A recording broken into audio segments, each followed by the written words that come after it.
Hello everyone, Hitesh here. Today we're gonna talk about the movie Resident Evil. So without wasting time, let's start the movie. कहानी की शुरुआत में हमें ये पता चलता है कि 21वीं सदी की एक सबसे बड़ी कंपनी जिसका नाम है अम्ब्रेला कॉरपोरेशन, इसे पॉलिटिक्स और फाइनेंस डिपार्टमेंट की तरफ से फुल सपोर्ट है। लोगों की नजरों में ये कंपनी आईटी, फार्मास्यूटिकल और एक मैन्युफैक्चरिंग कंपनी थी, लेकिन इस कंपनी के अंदर होते थे इलीगल काम। यहाँ तक कि यहाँ के सभी एम्प्लॉयज को भी नहीं पता था कि इसकी मेन इनकम कहाँ से आती है। इस कंपनी का मुख्य काम था वायरल हथियारों को बनाना और बायोमैकेनिकल प्रोडक्ट्स को बनाना, जिसे वो बेचते थे सेना को और दूसरे ब्लैक मार्केट में, जो कि तबाही मचाने के लिए उपयुक्त थे। पूरे विश्व में अम्ब्रेला कॉरपोरेशन की काफी सारी लैब्स थी, जैसे टोक्यो, जापान, अमेरिका और ऑस्ट्रेलिया। अब यहाँ पर ये स्टोरी शुरू होती है अमेरिका के रैकून सिटी से, जहां पर एक लैब है जिसका नाम है हाइव।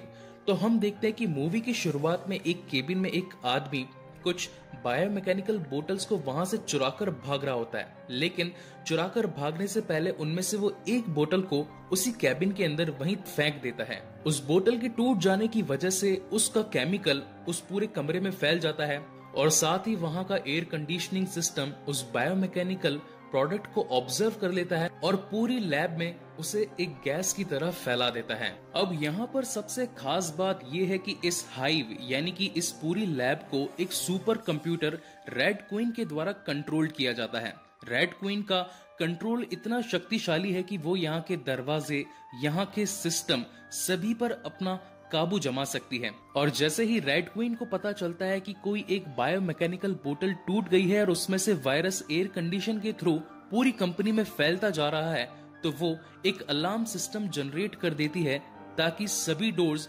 बंद हो जाएं और कोई भी उस कंपनी से बाहर न जा पाए। और देखते ही देखते उस कंपनी के सभी गेट्स बंद हो जाते हैं। वहां पर जितने भी साइंटिस्ट, टेक्नीशियन, वहां का स्टाफ जो भी वहां पर काम कर रहा था, वो उन दरवाजों में, उन केबिन्स में कैद हो जाता है और वो कोई भी उनमें से बाहर नहीं निकल पाते। साथ ही उन केबिन्स के अंदर वो रेड क्वीन एक पानी और कुछ गैसेस छोड़ देती है, जिनकी वजह से जो भी लोग वहां जिंदा थे वो सभी मर जाते हैं। अब यहाँ पर सीन चेंज होता है और हमें दिखाया जाता है एक मैंशन, एक बहुत ही बड़ा बंगला, जहां पर एक लड़की बेहोश पड़ी होती है।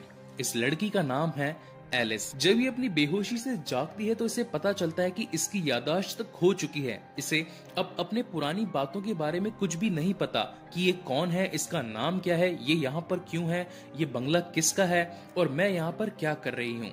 तो वो वहां से उठती है और उस पूरे बंगले को, उस पूरे मेंशन को एक्सप्लोर करना चालू कर देती है। उसे एक ड्रॉर मिलता है और जैसे ही एलिस उस ड्रॉर को खोलती है तो वहां पर उसे बंदूकें दिखती है। अब वो ये सोचती है कि इस ड्रॉर में ये बंदूकें यहाँ पर क्या कर रही है।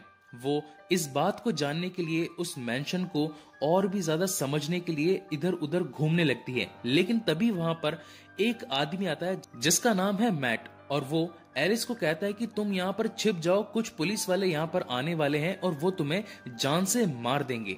और तभी हम देखते हैं कि वहां पर 7-8 पुलिस वाले आ जाते हैं, मैट को और एलिस को कैद कर लेते हैं। अब यहाँ पर इधर एलिस की याददाश्त गुम होती है और वो ये सब कुछ जानकर परेशान हो जाती है कि आखिर ये मैट कौन है, ये पुलिस वाले क्यों हैं, ये यहाँ पर क्यों आए और इन्होंने मुझे क्यों पकड़ा। लेकिन इस वक्त हमें इन सभी चीजों का कुछ भी पता नहीं लगता। वो सभी पुलिस वाले उन दोनों को पकड़कर कहते हैं कि हमें नीचे हाइव में जाना है और वहां पर कुछ इलीगल एक्टिविटीज हुई है जिसे हमें रोकना है। उन पुलिस वालों में से एक का नाम होता है केवलिन। वो उनका इंटेलिजेंट स्पेशलिस्ट होता है। वो उस मेंशन में एक दरवाजे में कुछ कोड डालता है और तभी वहां से नीचे अंडरग्राउंड जाने का एक रास्ता निकलता है। सभी पुलिस वाले, मैट, एलिस और केवलिन उस दरवाजे के अंदर जाते हैं और पहुंचते हैं एक ट्रेन के पास में। वो ट्रेन होती है सीधा हाइव का एक दूसरा रास्ता। अब यहाँ पे गाइज मैं आपको बता दूं कि हाइव, जो कि अम्ब्रेला कॉरपोरेशन की एक लैब है, जहां पर 500 से ज्यादा टेक्नीशियन, साइंटिस्ट और स्टाफ उस कंपनी के लिए काम करते हैं। उस ट्रेन में उन्हें एक बेहोश आदमी भी मिलता है, उसका नाम होता है स्पेंसर। अभी स्पेंसर यहाँ पर कैसे आया, इसका जवाब हमें आगे इस कहानी में पता चलेगा। अब पुलिस वाले उस अम्ब्रेला कॉर्पोरेशन यानी कि उस हाइव के अंदर इसीलिए जाना चाहते थे क्योंकि 5 घंटे पहले यहाँ पर एक गैस छोड़ दी गई थी जिसकी वजह से सभी एम्प्लॉइज मारे गए थे। अब ये जो पुलिस वाले हैं ये चाहते हैं कि ये अम्ब्रेला कॉर्पोरेशन उस हाइव के अंदर जाएं और उन सभी को चेक करें कि उनमें से कोई बचा है या नहीं बचा है। अगर कोई बचा होगा तो वो उसे वहां से निकाल लेंगे और साथ ही उस पूरी हाइव को सील पैक कर देंगे। और साथ ही हमें ये भी पता चलता है कि एलिस भी इस अम्ब्रेला कॉर्पोरेशन का एक हिस्सा थी। वो भी इस कंपनी के लिए ही काम करती थी, उन बायोमैकेनिकल प्रोडक्ट्स को सुरक्षा देने का। वो एक सिक्योरिटी गार्ड थी जो कि उस मेंशन में एक दूसरे आदमी जिसका नाम है स्पेंसर उसके साथ में रहा करती थी। कंपनी को लोगों की नजरों से बचाने के लिए ये कपल यानी कि जिसका नाम एलिस और स्पेंसर है ये उस मेंशन में रहा करते थे ताकि किसी को भी ये पता ना चले कि हम यहाँ पर कोई इलीगल एक्टिविटी करते हैं।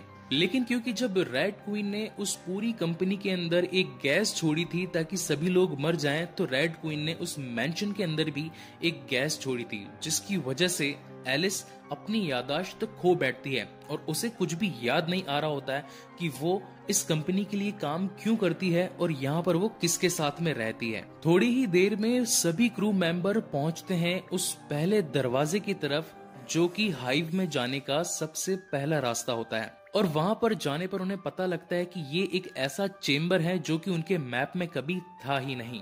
उस चेम्बर में पड़े होते हैं काफी बड़े बड़े स्टील के बॉक्सेस जिनके अंदर चल रहा था कुछ इलीगल एक्सपेरिमेंट। अब यहाँ से सभी लोग 2 टीमों में बढ़ जाते हैं। पहली टीम जिसके अंदर होते हैं मैट, स्पेंसर और साथ ही 2 पुलिस वाले, और वहीं दूसरी टीम में होते हैं 5 पुलिस वाले और उनके साथ में एलिस। क्योंकि एलिस भी उनकी सिक्योरिटी दल की एक सदस्य होती है इसलिए उसे लड़ना अच्छा आता है और बाकी पुलिस वाले उसे अपने साथ में ले लेते हैं। और जब वो दूसरी टीम आगे बढ़ने लगती है तो उन्हें पता लगता है कि उन्हें उन प्रयोगशालाओं से गुजरकर अंदर सुपर कंप्यूटर तक पहुंचना पड़ेगा उसे बंद करने के लिए। तो वो सोचते हैं कि सामने का दरवाजा बंद है तो हमें कुछ टेक्निकल फॉल्ट्स करके सामने के दरवाजे को ओपन करना पड़ेगा। अब दूसरी टीम भी आधी आधी बढ़ जाती है। उसमें से पहले 4 पुलिस वाले उस सीक्रेट चैम्बर के अंदर सामने का दरवाजा खोलने के लिए आगे बढ़ते हैं और वहीं जो बाकी आधी बची हुई उनकी बी टीम होती है वो कंप्यूटर पर बैठकर ऑपरेट कर रही होती है उन 4 पुलिस वालों को। हम देखते हैं कि जैसे ही वो जो 4 पुलिस वाले हैं वो आगे बढ़ने लगते हैं तो वहां पर जो रेड क्वीन है वो अपने सेंसर्स के थ्रू उन्हें पकड़ लेती है और उस चेम्बर का एक लेजर एक्टिवेट कर देती है। और जैसे ही वो लेजर एक्टिवेट होता है वो उनमें से 2 पुलिस वालों को वहां पर काट देता है। लेकिन जब तक केविन उस सिस्टम को बंद करने की कोशिश करता है वो लेजर लाइट एक्टिवेशन के साथ उस पूरी टीम को वहीं पर जान से मार देती है। और हम देखते हैं कि वो जो टीम बी थी उसके अंदर से अब जब 4 पुलिस वाले मर चुके होते हैं तो सिर्फ बचते हैं केवलिन और उसके साथ में एलिस। अब वो दोनों ये डिसाइड करते हैं कि बाकी का पूरा काम हम दोनों को खुद करना है। वो दोनों वहां से आगे बढ़ते हैं और उस रेड क्वीन के पास में जाते हैं जो कि एक सुपर कंप्यूटर है। वो खुद के बैग में से एक दूसरा सुपर कंप्यूटर निकालते हैं और उसे वहां पर एस्टेब्लिश कर देते हैं जिसकी वजह से वहां के सारे डोर खुल जाते हैं। अब यहाँ पर सबसे खतरनाक बात हमारे सामने ये आती है कि जिन कमरों के अंदर गैस छोड़ी गई थी उन लोगों को मारने के लिए अब वो मरने के बाद में एक ज़ॉम्बी बन चुके हैं। जैसा कि मैंने आपको बताया था कि इस मूवी की स्टार्टिंग में एक आदमी एक कमरे के अंदर एक बायोमैकेनिकल ट्यूब को फेंक देता है। उस ट्यूब के टूट जाने से केमिकल पूरी कंपनी में फैल गया होता है। अब क्योंकि वो केमिकल जो कि एक टी वायरस था उसकी वजह से वहां पर जितने भी मरे हुए लोग थे वो एक ज़ॉम्बी में बदल जाते हैं। थोड़ी ही देर में उन सभी कमरों के खुलने की वजह से वहां पर जितने भी जो उनके एम्प्लॉइज थे हाइव में जितने भी जो लोग काम कर रहे थे वो एक ज़ॉम्बी बन चुके थे और वो अब उन सभी पुलिस वालों मैट, स्पेंसर और एलिस पर हमला कर रहे थे। उन ज़ॉम्बीज के हमले से बचने के लिए वो सभी एक कमरे में छुपकर बैठ जाते हैं। तभी वहां पर एलिस को एक विजन आता है और उसे पता चलता है कि वो भी इसी कंपनी की एक सिक्योरिटी गार्ड थी जो कि लीजा नाम की एक शख्स के साथ में मिली हुई थी। अब यहाँ पर इस कहानी का सबसे बड़ा खुलासा होता है। इस पूरी हाइव को जो लोग इलीगल तरीके से ऑपरेट कर रहे थे, उसका पर्दाफाश करने के लिए लीजा और मैट, जो कि दो भाई बहन होते हैं, वो ये डिसाइड करते हैं कि हम इस कंपनी में से उस बायोमैकेनिकल ट्यूब को पूरी दुनिया के सामने लेकर आएंगे, जिससे कि इस अम्ब्रेला कॉरपोरेशन को रोका जा सके। साथ ही ये भी पता चलता है कि लीजा ने एलिस को कहा था कि प्लीज मुझे वो टी वायरस की एक ट्यूब लाकर दे दो, ताकि मैं उसे लोगों के सामने दिखा सकूं। लेकिन इस बात को कोई सुन लेता है, और वो जो शख्स जो उनकी बातें सुन रहा था वो और कोई नहीं था, वो था स्पेंसर। अब यहाँ पे हमें ये पता चलता है कि लीजा, जो कि एलिस की मदद से उस ट्यूब को चुराना चाहती थी कंपनी का पर्दाफाश करने के लिए, लेकिन वहीं दूसरी तरफ स्पेंसर उन ट्यूब्स को इसलिए पाना चाहता था ताकि वो उन्हें ब्लैक मार्केट में बेचकर अच्छा मुनाफा कमा सके। और यही रीजन था कि स्पेंसर एलिस से पहले उस कंपनी में जाकर उन ट्यूब्स को चुराता है, और साथ ही उसकी इस इलीगल एक्टिविटी का अम्ब्रेला कॉरपोरेशन को पता न लग सके, इसलिए वो एक ट्यूब को वहीं पर फेंक कर तोड़ देता है, जिसकी वजह से वो गैस पूरी उस लैब में फैल जाती है। लेकिन इसका एक नुकसान ये भी होता है, क्योंकि गैस की फैलने की वजह से रेड क्वीन एक्टिवेट हो गई थी, और उसने भी एक ऐसी गैस छोड़ दी थी जिससे कि सब बेहोश हो गए थे और उनकी यादाश्त खो गई थी। और यही रीजन था कि रेड क्वीन की फैलाई गई गैस की वजह से स्पेंसर भी बेहोश होकर ट्रेन में गिर जाता है। अब क्योंकि स्पेंसर और एलिस को अपनी यादें वापस आ चुकी होती है,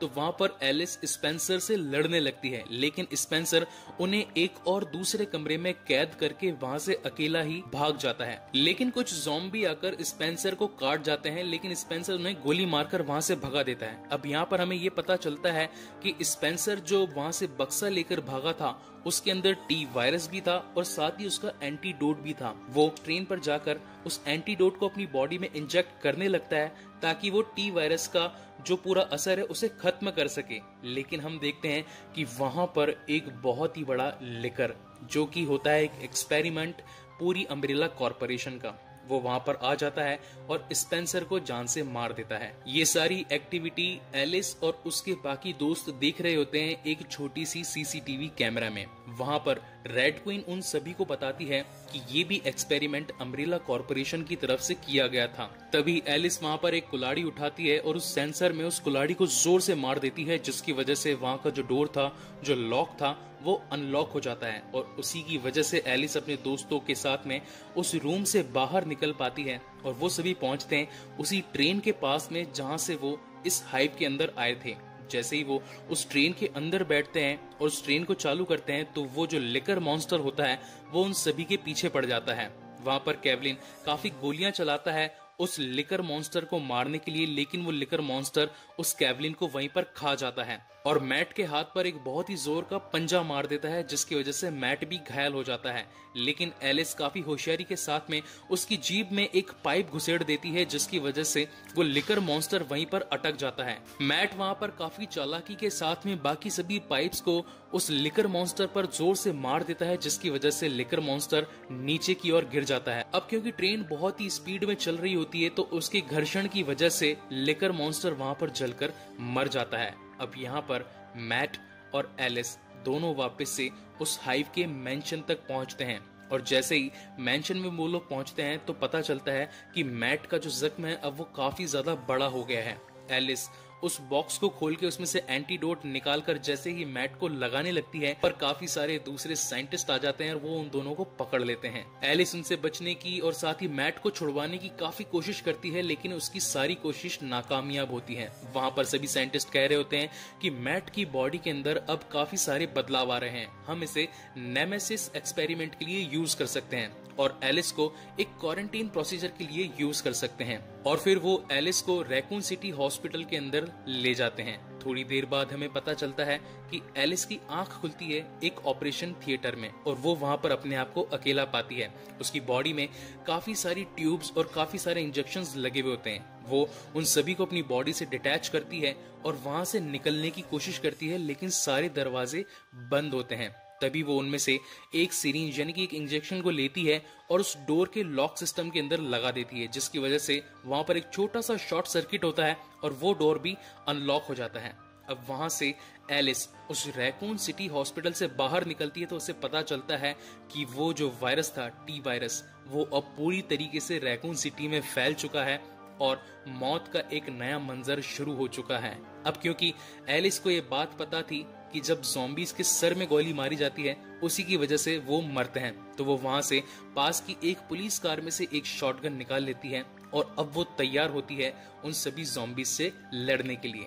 और इसी के साथ ये मूवी यहाँ पर खत्म होती है। गाइज, आपको ये मूवी कैसी लगी प्लीज मुझे लाइक और कमेंट करके जरूर बताएं। इसका अगला पार्ट मैं जल्दी ही अपने चैनल पर अपलोड करूंगा और अगर आपको ये वीडियो अच्छा लगा हो तो प्लीज इसे लाइक करें और मेरे चैनल को सब्सक्राइब करें। Thank you very much for watching this video. Hello everyone, Hitesh here. Today we're gonna talk about the movie Resident Evil Apocalypse. ये कहानी इस सीरीज की दूसरी पार्ट है। इसके पहले पार्ट का एक्सप्लेनेशन मैंने ऑलरेडी अपने चैनल पर अपलोड किया हुआ है। अगर आप इस दूसरे पार्ट को ठीक तरीके से समझना चाहते हैं तो मेरी आपसे एक छोटी सी रिक्वेस्ट है कि आप एक बार इस कहानी के पहले पार्ट को जरूर देखें।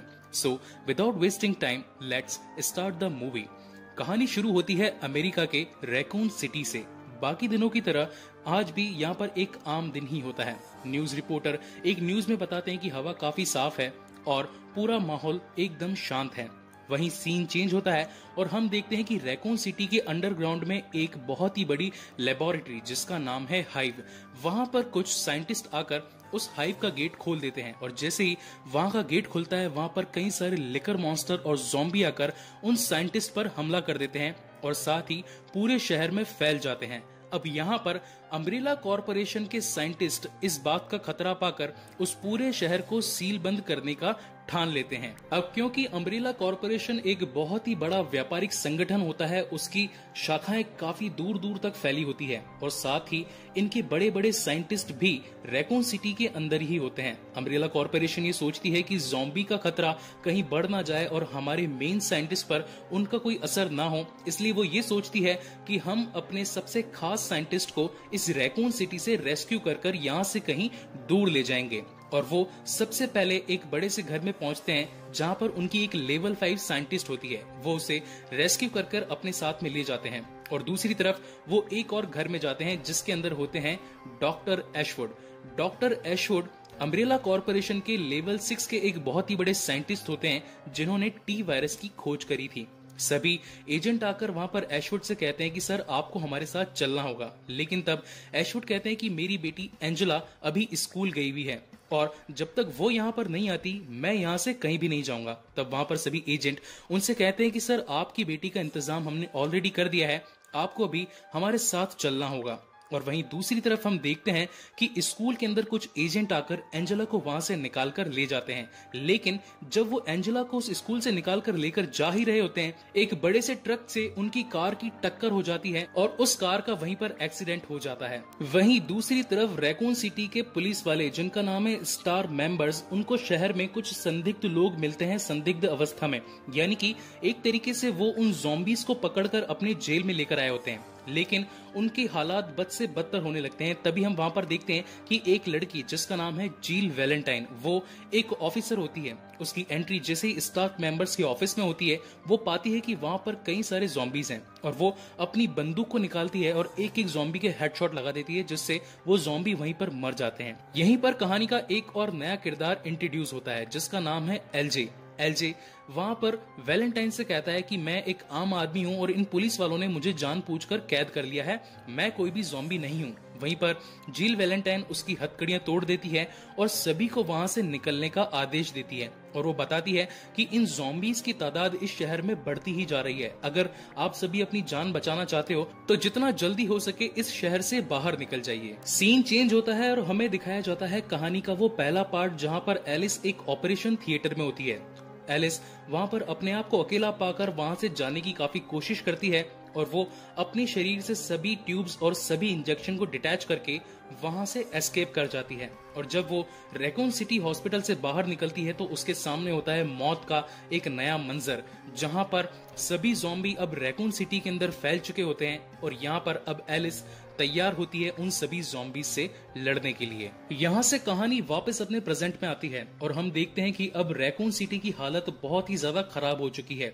अम्ब्रेला कॉरपोरेशन जो कि एक इलीगल एक्सपेरिमेंट कर रही थी उस लेबोरेटरी के अंदर, उसकी वजह से अब पूरे शहर के अंदर ज़ॉम्बी फैल चुके होते हैं और इस बात का पता पूरी दुनिया को न लगे, इसलिए वो अब ये ठानती है कि यहाँ पर रैकून सिटी में जितने भी बचे हुए लोग हैं उनको वो रेस्क्यू कर कर बचा लें और जो यहाँ पर ज़ॉम्बी है उन्हें एक बम ब्लास्ट के थ्रू मार दिया जाए ताकि दुनिया को लगे कि ये एक परमाणु हादसा था और अम्ब्रेला कॉरपोरेशन पे कोई भी उंगली ना उठा सके। और इसी के चलते वो रैकून सिटी के सबसे मेन गेट जिसका नाम है रेवेंस ब्रिज गेट, वहां पर नाकाबंदी कर देते हैं ताकि वो रेस्क्यू कर सके उन लोगों को जिन पर अभी तक टी वायरस का कोई भी असर नहीं हुआ है। वहीं पर हमें पता चलता है कि एक पुलिस वाला जिसका नाम है पैटॉन, वो उन सभी नॉर्मल आदमियों को उस रेवेंस ब्रिज गेट से निकालने की कोशिश करता है, लेकिन तभी वहां पर एक ज़ॉम्बी एक्टिवेट हो जाता है, यानी कि अब उसके अंदर टी वायरस का असर हमें देखने को मिलता है और देखते ही देखते वहां के हालात बेकाबू हो जाते हैं और अम्ब्रेला कॉरपोरेशन ये ठानती है कि अब हमें इस रेवेंस ब्रिज गेट को बंद करना पड़ेगा ताकि यहाँ से कोई भी ज़ॉम्बी इस शहर से बाहर न निकल पाए और दुनिया को इस बात का पता न चल सके। इस पूरी घटना को वहां पर मौजूद एक न्यूज रिपोर्टर अपने कैमरे में कैद कर रही होती है और वो ये ठानती है कि अब इस पूरी घटना को मैं दुनिया के सामने लेकर आऊंगी और साथ ही अम्ब्रेला कॉरपोरेशन का पर्दाफाश करूंगी। वहीं सीन चेंज होता है और हमें दिखाए जाते हैं अम्ब्रेला कॉरपोरेशन के कुछ बड़े हेड जो कि ऐशवुड से कह रहे होते हैं कि सर अब हमें यहाँ से निकलना होगा क्योंकि अब यहाँ पर रैकून सिटी के हालात काफी ज्यादा बिगड़ चुके हैं। लेकिन ऐशवुड ये कहते हैं कि जब तक मेरी बेटी यहाँ पर नहीं आती मैं यहाँ से कहीं पर भी नहीं जाऊंगा। और फिर ऐशवुड एक सीक्रेट जगह पर जाकर वहां पर एक कंप्यूटर में खुद की लेवल 6 की एंट्री डालते हैं जिससे वो रैकून सिटी के सभी सीसीटीवी कैमरा को एक्सेस कर पाते हैं और वहां पर नजर रखने लगते हैं कि क्या कोई जिंदा है वहां पर जो मेरी बेटी को मुझ तक पहुंचा सके। अब क्योंकि रेवेंस ब्रिज गेट पर एक ज़ॉम्बी के पाए जाने से वहां के सभी लोग परेशान हो जाते हैं और वो सभी इधर उधर भागने लगते हैं, खुद को छिपाने लगते हैं ताकि उन पर कोई ज़ॉम्बी अटैक न कर पाए। वहीं पर जील वैलेंटाइन एक पुलिस वाला जिसका फ्रेंड है उसका नाम है पैटॉन, वो दोनों जाकर एक गिरजाघर में छिप जाते हैं। वहीं पर हमें ये पता चलता है कि गिरजाघर का पादरी, उसकी एक बहन भी अब एक ज़ॉम्बी में बदल चुकी है। गिरजाघर का पादरी नहीं चाहता था कि वो अपनी बहन को एक ज़ॉम्बी के रूप में बदलता हुआ दिखे, इसलिए वो उसे हर बार कुछ मांस खिलाता रहता था। लेकिन जब वहां पर जील और पैटॉन आते हैं तो वो ज़ॉम्बी यानी कि जो पादरी की बहन होती है वो उन पर हमला कर देती है। तब वहां पर जील अपनी गन निकालती है और उसकी बहन को वहीं पर शूट कर देती है। लेकिन देखते ही देखते वहां पर काफी ज्यादा शोर हो जाता है और उस शोर की वजह से वहां पर 3 लिकर मॉन्स्टर आ जाते हैं और वो लिकर मॉन्स्टर आकर उन सभी पर हमला करने लगते हैं, उन्हें खाने की कोशिश करते हैं। तभी हम देखते हैं कि वहां पर एलिस की एंट्री होती है। एलिस अपनी शॉटगन की मदद से वहां पर उन सभी लिकर मॉन्स्टर को पेल देती है और वहां से आगे बढ़ने लगती है। तभी वो सभी लोग पहुंचते हैं कब्रिस्तान में, लेकिन क्योंकि अब टी वायरस पूरी हवा में फैल चुका होता है तो कब्रिस्तान के मुर्दे भी अब जाग जाते हैं और वो एक एक करके उन सभी पर हमला करना शुरू करते हैं। एलिस पर जो एक्सपेरिमेंट हुआ था क्वारंटीन प्रोसीजर, उसकी वजह से एलिस की शक्तियां अब काफी ज्यादा बढ़ चुकी थी, इसलिए वो उन सभी ज़ॉम्बीज को वहां से मार देती है। लेकिन उसमें से एक ज़ॉम्बी वहां पर पैटॉन को काट जाता है, जिसकी वजह से अब पैटॉन के अंदर भी शारीरिक बदलाव आने शुरू हो जाते हैं। वहां पर एलिस जील को कहती है कि मुझे पैटॉन को मारना पड़ेगा, नहीं तो 3 घंटे बाद में ये भी एक ज़ॉम्बी बन जाएगा और हम सभी को मार देगा। लेकिन वहां पर जील कहती है कि जब तक ये ज़ॉम्बी नहीं बनता हमें इसकी मदद करनी पड़ेगी और वो वहां से निकल जाते हैं। और थोड़ी ही देर में हम देखते हैं कि वहां पर एक कॉल आता है। वो कॉल होता है ऐशवुड की तरफ से। ऐशवुड उन सभी को कॉल करके ये बताता है कि मेरी बेटी एंजेला एक स्कूल में फंस गई है और मैं चाहता हूँ कि तुम मेरी बेटी को वहां से बचा कर ले आओ। तब वहां पर एलिस ऐशवुड से कहती है कि इसके बदले में हमें क्या मिलेगा। तब वहां पर ऐशवुड एलिस को बताता है कि थोड़ी ही देर में सेंट्रल हॉल में एक बहुत ही बड़ा हेलीकॉप्टर आने वाला है जो तुम्हें यहाँ से बचाकर इस पूरे शहर से बाहर ले जा सकता है। अगर तुम मेरी बेटी को वहां से बचा लो तो मैं तुम्हें इस शहर से बाहर निकाल सकता हूँ। अब यहाँ से एलिस, जील, पैटॉन, और वो न्यूज रिपोर्टर सभी ये तय करते हैं कि हम सभी उस स्कूल में जाएंगे और एशवुड की बेटी एंजेला को बचाकर टाउन हॉल के उस हेलीकॉप्टर तक पहुंच जाएंगे जो कि हमें बचाकर यहाँ से निकाल सकता है। जैसे ही वो सभी स्कूल की तरफ बढ़ने लगते हैं, वहां पर कई सारे ज़ॉम्बी आकर उन पर हमला कर देते हैं। लेकिन हम देखते हैं कि वहां पर कुछ अम्ब्रेला कॉरपोरेशन के सिक्योरिटी गार्ड आकर उन्हें बचाते हैं। उनमें से एक का नाम होता है कार्लोस, और कार्लोस को वहां पर एक ज़ॉम्बी काट जाता है। लेकिन तभी हम देखते हैं कि एलिस को एंजेला मिल जाती है और एंजेला के पास में होता है एक बॉक्स जिसके अंदर होता है एंटीडोट। अब यहाँ पर इस कहानी का सबसे बड़ा खुलासा होता है। हमें ये पता चलता है कि एशवुड, जो कि अम्ब्रेला कॉरपोरेशन के लेवल 6 साइंटिस्ट हैं, उन्होंने ही टी वायरस की खोज करी थी। और इस टी वायरस की खोज का मेन मकसद ये था कि वो अपाहिज लोगों की मदद कर सकें। यानी कि अगर कोई लंगड़ा है या फिर कोई लूला है तो उनकी मरी हुई कोशिकाओं को ये टी वायरस फिर से जिंदा कर सकता था और उन्हें वापस से चल फिर सकने में सक्षम बना सकता था। लेकिन अम्ब्रेला कॉरपोरेशन ये नहीं चाहता था और वो इस पूरे प्रयोग को चुरा लेता है और एशवुड से ये कहता है कि हम इसे बहुत ही अच्छे तरीके से यूज करेंगे। लेकिन अंदर ही अंदर अम्ब्रेला कॉरपोरेशन इस पूरे प्रयोग को दूसरी सेना को बेचने वाला था, एक बायोमैकेनिकल वेपन की रूप में। एलिस उस बॉक्स में से एक एंटीडोट निकालकर कार्लोस को लगा देती है ताकि टी वायरस का असर कम हो सके। और हम देखते हैं कि वहां से सभी लोग निकलते हैं टाउन हॉल के सेंटर हेलीकॉप्टर पर जाने के लिए। जैसे ही वो सभी लोग अम्ब्रेला कॉरपोरेशन के सैनिकों से बचकर उस हेलीकॉप्टर तक पहुंचते हैं, तभी वहां का सीईओ उन्हें पकड़ लेता है और उन्हें कहता है कि तुम यहाँ से कहीं भी नहीं जा सकते, मुझे एलिस की जरूरत है और अब मैं चाहता हूँ कि एलिस मेरी एक क्रिएशन यानी कि नेमेसिस से लड़ेगी। अब ये नेमेसिस मॉन्स्टर कौन है, यहाँ पर मैं आपको बता देता हूँ। रेसिडेंट इविल के पहले पार्ट में जब लिकर मॉन्स्टर ने मैट पर अपना पंजा मारा था तो उसकी वजह से मैट बहुत ही ज्यादा घायल हो गया था और इसी की वजह से अम्ब्रेला कॉरपोरेशन के साइंटिस्ट ने ये ठाना था कि हम अब मैट को एक नेमेसिस एक्सपेरिमेंट के लिए यूज करेंगे। और उसी के चलते अब मैट एक बहुत ही बड़ा मॉन्स्टर बन चुका होता है जिसका नाम होता है नेमेसिस। वो वहां पर आकर काफी ज्यादा गोलीबारी करता है और उन सभी को मारने की कोशिश करता है। लेकिन एलिस उसे काफी रोकने की कोशिश करती है, लेकिन वो उसमें नाकामयाब होती है।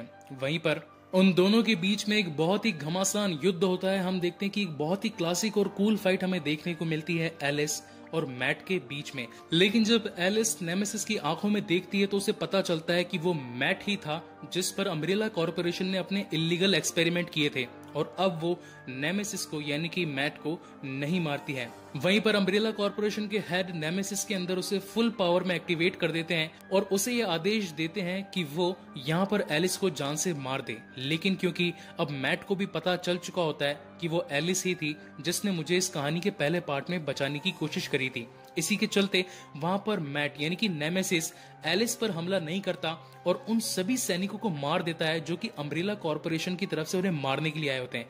और इसी के साथ में वहां पर एक बहुत ही बड़ा धमाका होता है। लेकिन धमाके से पहले एलिस उस हेलीकॉप्टर में बैठ जाती है और वहां से रैकून सिटी से आगे निकल जाती है। लेकिन हम देखते हैं कि उस धमाके की तरंगे इतनी तेज होती है कि वो उड़ते हेलीकॉप्टर का बैलेंस बिगाड़ देती है और वो हेलीकॉप्टर एक दूर झरने के पास जाकर टकरा जाता है और उस एक्सीडेंट में एलिस की मौत हो जाती है। उस दुर्घटना के 3 घंटे बाद में हमें एक डॉक्टर आइजैक्स एक नई एंट्री मिलती है इस पूरी कहानी में। डॉक्टर आइजैक्स अपनी पूरी टीम के साथ में उस हादसे वाली जगह पर पहुंचता है और वहां पर उसे एलिस की लाश मिलती है। वो एलिस को अपनी एक मेडिकल रिसर्च सेंटर में ले जाता है और 3 हफ्ते बाद हम देखते हैं कि एलिस अब एक टेस्ट ट्यूब के अंदर होती है। उस अम्ब्रेला कॉरपोरेशन के मेडिकल रिसर्च सेंटर में एलिस पर काफी सारे नए नए प्रयोग किए जाते हैं और जब वो सारे प्रयोग कंप्लीट हो जाते हैं तो वहां पर डॉक्टर आइजैक्स आते हैं और वो एलिस को रिलीज करने का आदेश देते हैं। जैसे ही एलिस उस टेस्ट ट्यूब से निकलकर बाहर आती है तो उसे कुछ भी समझ में नहीं आता क्योंकि उसकी याददाश्त अब पूरी तरीके से खो चुकी होती है। लेकिन थोड़ी देर जब उसे कुछ क्वेश्चंस पूछे जाते हैं तो उसकी याददाश्त उससे आने लगती है और उसे पता चलता है कि ये अम्ब्रेला कॉरपोरेशन ही थी जिसकी वजह से रैकून सिटी के अंदर ज़ॉम्बी और लिकर मॉन्स्टर फैल चुके थे। ये अम्ब्रेला कॉरपोरेशन ही थी जिसकी वजह से उसका खास दोस्त मैट अब एक नेमेसिस में बदल चुका था। ये अम्ब्रेला कॉरपोरेशन ही थी जिसने पूरी रैकून सिटी को तबाह कर दिया और इसी के चलते अब एलिस वहां से उन सभी साइंटिस्ट को मारकर भाग जाती है। लेकिन तभी हम देखते हैं कि बाहर निकलने से पहले वहाँ पर काफी सारे सिक्योरिटी गार्ड्स आ जाते हैं और वो एलिस को गन पॉइंट पर ले लेते हैं। लेकिन तभी हम देखते हैं कि एंट्री होती है कार्लोस, एलजे और जील वैलेंटाइन की। वो वहां पर एक कार्ड दिखाते हैं जो कि ये बताता है कि हम भी अब अम्ब्रेला कॉर्पोरेशन के लेवल 6 सिक्योरिटी गार्ड हैं और हमें यहाँ से एलिस को बचाने का आदेश मिला है। इसी की वजह से एलिस वहां से निकल पाती है, लेकिन निकलते निकलते वहां पर डॉक्टर आइजैक्स सैटेलाइट में एक संदेश देता है कि एक्सपेरिमेंट एलिस को एक्टिवेट कर दो, और साथ ही यहीं पर ये मूवी खत्म होती है। गाइज, आपको ये मूवी कैसी लगी प्लीज मुझे लाइक और कमेंट करके जरूर बताएं, और अगर आपको मेरे वीडियोस अच्छे लगते हो तो प्लीज मेरे चैनल को सब्सक्राइब जरूर करें। इसका अगला यानी कि तीसरा पार्ट मैं अपने चैनल पर जल्दी ही अपलोड करूंगा। Thank you very much for watching this video.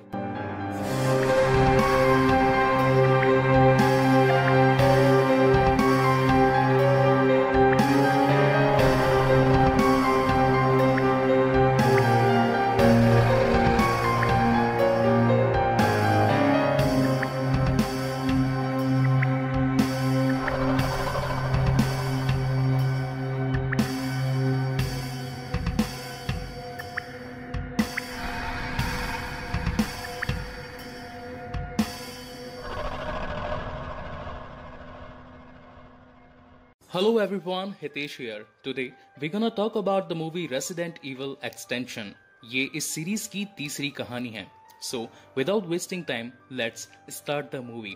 कहानी की शुरुआत में हमें वही सीन दिखाया जाता है जो इस मूवी के पहले पार्ट में दिखाया जाता है। हम देखते हैं कि यहाँ पर एलिस की आंख खुलती है एक वॉशरूम में। वो वहां से उठकर अपने आप को उस पूरे मेंशन में अकेला पाती है और इसी के चलते वो उस पूरे मेंशन को एक्सप्लोर करना चालू कर देती है। चलते चलते वो पहुंचती है एक लेजर रूम में, जहां पर उस अम्ब्रेला कॉर्पोरेशन का लेजर रूम एक्टिवेट हो जाता है। लेकिन कैसे तैसे एलिस वहां से बचकर एक एसी विंड में वहां से निकल जाती है, और जैसे ही वो वहां से निकलती है वो पहुंचती है रैकून सिटी के उसी हॉस्पिटल में जहां पर वो सेकंड पार्ट के अंदर दिखाई गई थी। हम देखते हैं कि वहां पर एक ड्रोन मशीन एक्टिवेट हो जाती है और उसमें से काफी सारी गोलियां निकलती है, जिसकी वजह से एलिस की वहां पर मौत हो जाती है। उसी वक्त वहां पर कुछ साइंटिस्ट आते हैं और उसे उठाकर ठिकाने लगा देते हैं। लेकिन जब वो उसे ठिकाने लगाते हैं तो हम देखते हैं कि एलिस की तरह वहां पर बहुत सारी उनकी क्लोन यानी कि करीब 70-80 एलिस ऑलरेडी मरी पड़ी होती है। यहाँ पर कहानी का मेन खुलासा होता है कि जिस एलिस की अभी मौत हुई थी वो एक्चुअल में असली एलिस नहीं थी। वो उसके खून से बनाई गई एक क्लोन थी जिसे बनाया था डॉक्टर आइजैक्स ने। टी वायरस की वजह से पूरी दुनिया एकदम विनाश की ओर जा चुकी है। ना कोई इंसान है, ना ही कोई झील, ना ही कोई पेड़ पौधे और ना ही कोई पशु पक्षी। अब जितने भी इंसान बचे हैं उन्हें सिर्फ अपनी जान बचाने का ही ख्याल है। एलिस अपनी एक बाइक पर पूरी सॉल्ट लेक सिटी का चक्कर लगा रही होती है। एलिस के पास में एक रेडियो ट्रांसमिशन डिवाइस भी होता है जिसकी मदद से वो शहर में चल रही सभी गतिविधियों पर नजर रखती है। तभी उसकी रेडियो ट्रांसमिशन पर एक संदेश आता है कि हमें मदद की जरूरत है, कृपया करके हमारी मदद करें। वहां से सॉल्ट लेक सिटी के अंदर एलिस पहुंचती है KLKB एक मोटेल के वहां पर। हम देखते हैं कि जिन लोगों ने वो ट्रांसमिशन सबमिट किया था वो एक्चुअली गलत लोग थे, गुंडे थे, जो कि वहां पर आए उनकी मदद करने वाले लोगों की जान ले लेते थे और साथ ही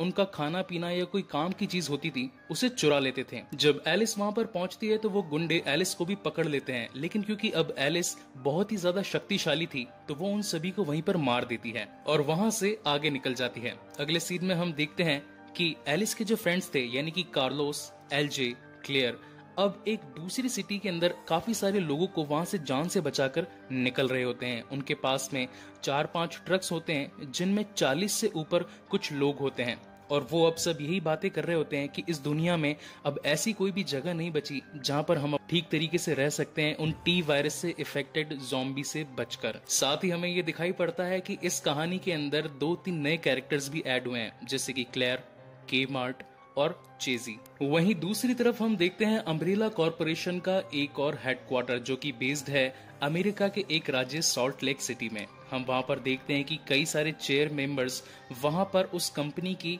ग्रोथ के बारे में बातचीत कर रहे होते हैं, जहां पर हमें एक सबसे मेन आदमी यानी कि उस पूरी कंपनी का मास्टरमाइंड एल्बर्ट वेस्कर नजर आता है। एल्बर्ट वेस्कर वहां पर अपने साइंटिस्ट जिसका नाम है डॉक्टर आइजैक्स उसे पूछता है कि क्या तुमने टी वायरस का कोई तोड़ निकाला है जिससे हम अब वापस से अपनी दुनिया यानी कि वापस से इस हेडक्वार्टर से निकलकर असली दुनिया में जी सके। लेकिन तब वहां पर डॉक्टर आइजैक्स बताते हैं कि अभी तक मुझे इसका कोई भी तोड़ नहीं मिला है, और अगर इसका तोड़ निकालना ही है तो उसके लिए मेरे पास में असली एलिस का होना बहुत ही ज्यादा जरूरी है, क्योंकि अभी तक एलिस ही एक ऐसी प्राणी है जिसने टी वायरस को अपने खून के साथ मिलाकर एक ऐसा बॉन्ड बनाया था जिसकी मदद से वो काफी ज्यादा शक्तिशाली बन चुकी थी। टी वायरस का असर किसी पर भी होता है, चाहे वो जिंदा हो या मुर्दा, उसकी वजह से वो हमेशा एक ज़ॉम्बी में बदल जाया करते थे। लेकिन एलिस ही अब हमारी एक लास्ट उम्मीद है। तब वहां पर एल्बर्ट वेस्कर डॉक्टर आइजैक से कहते हैं कि जितना जल्दी हो सके तुम उस टी वायरस का तोड़ निकालो, और अगर तुम ऐसा करने में असफल रहे तो तुम्हें जॉब से निकाल दिया जाएगा। वहीं सीन चेंज होता है और हमें दिखाई जाती है एलिस, जिसका पेट्रोल अब खत्म होने वाला होता है। उस पेट्रोल की तलाश में वो एक पेट्रोल पंप पहुंचती है, जहां पर उसे पेट्रोल तो नहीं मिलता, लेकिन उसे एक किताब मिलती है। उस किताब में एक नक्शा और साथ ही कुछ ऐसी जगहों के बारे में लिखा होता है जहां पर अभी तक टी वायरस का कोई भी असर नहीं होता। किताब में अलास्का की एक आर्केडिया नाम की जगह का जिक्र होता है। तब वहां पर एलिस सोचती है कि अगर मैं अलास्का यानी कि आर्केडिया पहुंच जाऊं जहां पर अभी तक टी वायरस नहीं पहुंचा है तो शायद जीने की कोई उम्मीद नजर आएगी। वहीं दूसरी तरफ कार्लोस, एलजे, के मार्ट और क्लेयर अपनी पूरी टीम के साथ में नेवाडा के एक मोटेल में पहुंचते हैं, जहां पर वो सोचते हैं कि हमें रहने के लिए कुछ दिन मिल जाएंगे और यहाँ से कुछ खाना पानी भी मिल जाएगा। लेकिन जब वो वहां पर पहुंचते हैं तो कई सारे ज़ॉम्बी उन पर अटैक कर देते हैं, और उसी अटैक के चलते वहां पर एलजे भी घायल हो जाता है। लेकिन उसकी घायल स्थिति को वो बयान किसी के सामने भी नहीं करता और सबके सामने नॉर्मल बिहेव करना चालू कर देता है। जब वहां पर वो सभी लोग उन सभी ज़ॉम्बीज को मार देते हैं तो उन्हें लगता है कि इस जगह पर कोई भी खतरा नहीं है और कुछ दिन यहाँ पर बिताना सही रहेगा। रात हो जाती है और यहाँ पर सीन चेंज होता है। हम देखते हैं कि एलिस को अपनी बीती हुई बातें याद आने लगती है। उसे ये पता चलता है कि मुझ पर कितने सारे एक्सपेरिमेंट किए गए थे उस अम्ब्रेला कॉर्पोरेशन के द्वारा, और इसी के चलते उसमें एक सुपर नेचुरल पावर एक्टिवेट होती है, जिसकी वजह से वहाँ मौजूद सभी चीजें हवा में उड़ने लगती है। वहाँ के पत्थर, वहाँ की लकड़ियाँ और साथ ही एलिस की बाइक भी। और जब वहाँ पर एलिस की नींद खुलती है तो वहां पर सभी चीजें जोर से जमीन पर गिर जाती है और इसी के साथ में एलिस की बाइक भी टूट जाती है। अब वहां पर एलिस के पास में आगे बढ़ने का कोई भी रास्ता नहीं होता। तभी एलिस अपना रेडियो ट्रांसमिशन खोलती है, जिसमें एक खबर आ रही होती है। वो खबर होती है के मार्ट की तरफ से। जब एलिस उस खबर को सुनती है कि हम लोग नेवाडा के एक मोटेल में उपस्थित हैं, अगर कोई भी जिंदा है तो हमें आकर ज्वाइन करें ताकि हम आप लोगों की मदद कर सकें। अब क्योंकि एलिस के पास में और कोई भी रास्ता नहीं होता तो वो ये सोचती है कि मुझे के मार्ट, कार्लोस और एलजे की टीम को ज्वाइन करना ही पड़ेगा। वहीं दूसरी तरफ उस लैब में यानी कि अम्ब्रेला कॉर्पोरेशन के नए हेडक्वार्टर जो कि सॉल्ट लेक सिटी में है, वहाँ पर डॉक्टर आइजैक्स कुछ नए एक्सपेरिमेंट कर रहे होते हैं कुछ नए ज़ॉम्बीज पर। वो एलिस के खून से बने एक नए टी वायरस के तोड़ को कुछ ज़ॉम्बीज के अंदर इंजेक्ट करते हैं और उनकी प्रतिक्रिया को रिकॉर्ड करते हैं। और साथ ही हमें पता चलता है कि उन नए ज़ॉम्बीज के अंदर अब थोड़ी अकल आ चुकी है। वो फोन उठाकर थोड़ा बातचीत करने में और किसी नई पहेली को सुलझाने में सक्षम है। लेकिन जब वहां पर खड़े साइंटिस्ट उस ज़ॉम्बी को एक थोड़ी मुश्किल पहेली दे देते हैं तो वहां पर वो ज़ॉम्बी फ्रस्ट्रेट हो जाता है और उस पहेली को न सुलझाने पर वहां पर खड़े बाकी सभी साइंटिस्ट पर हमला कर देता है। अगली सुबह उस मोटेल के बाहर काफी सारे कौवे काव काव कर रहे होते हैं। अब क्योंकि कौवों के अंदर भी टी वायरस का असर हो जाता है, वो भी उससे इन्फेक्टेड हो जाते हैं और अब कौवों के अंदर भी मांस की भूख होती है। देखते ही देखते वहां पर 2 से 4, 8 से 10 और ऐसा करते करते वहां पर लाखों कौवे आ जाते हैं। अब यहाँ पर के मार्ट, कार्लोस और एलजे सोचते हैं कि अगर इन कौवों ने हम पर हमला कर तो इनसे बचना काफी मुश्किल हो जाएगा, हमें यहाँ से निकलना ही पड़ेगा। और जब वो वहां से निकल ही रहे होते हैं तभी सभी कौवे उन पर अटैक कर देते हैं।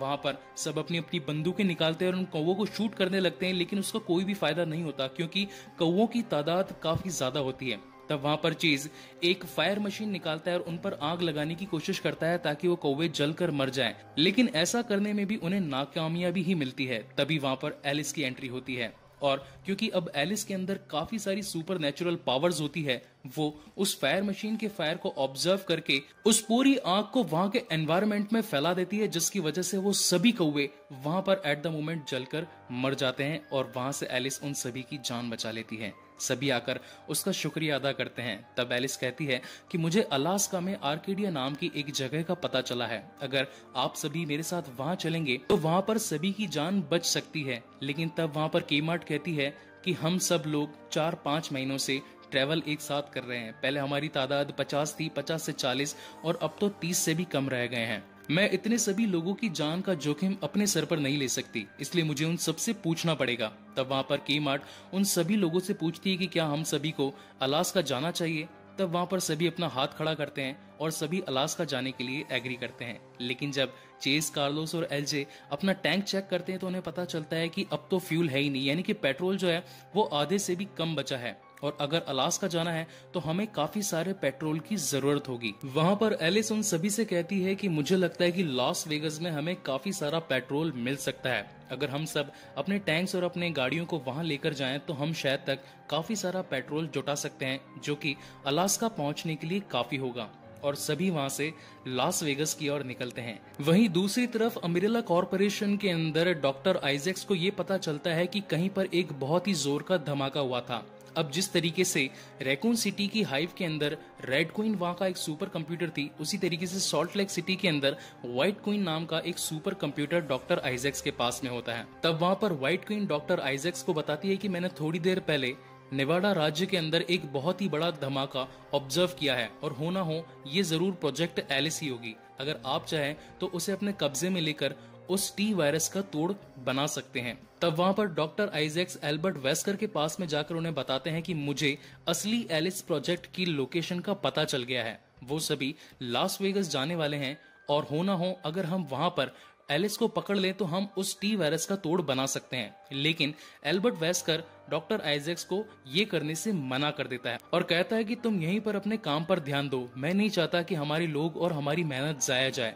तुम उसका सबसे पहले 100% पता लगाओ कि क्या वही असली एलिस है और अदरवाइज वो असली एलिस नहीं है तो इस प्लान को यहीं पर ड्रॉप कर दो। लेकिन क्योंकि डॉक्टर आइजैक्स के सर पे जुनून सवार होता है एक नई खोज करने का, इसलिए वो एल्बर्ट वेस्कर की बातों को नहीं मानता और उसकी वॉइस को मैनिपुलेट करके, यानी कि उसकी वॉइस को कंप्यूटर में बदल के एक ऐसा नया आदेश बनाता है जिसके अंदर पूरी सेना डॉक्टर आइजैक्स के इशारों पर काम करने वाली होती है।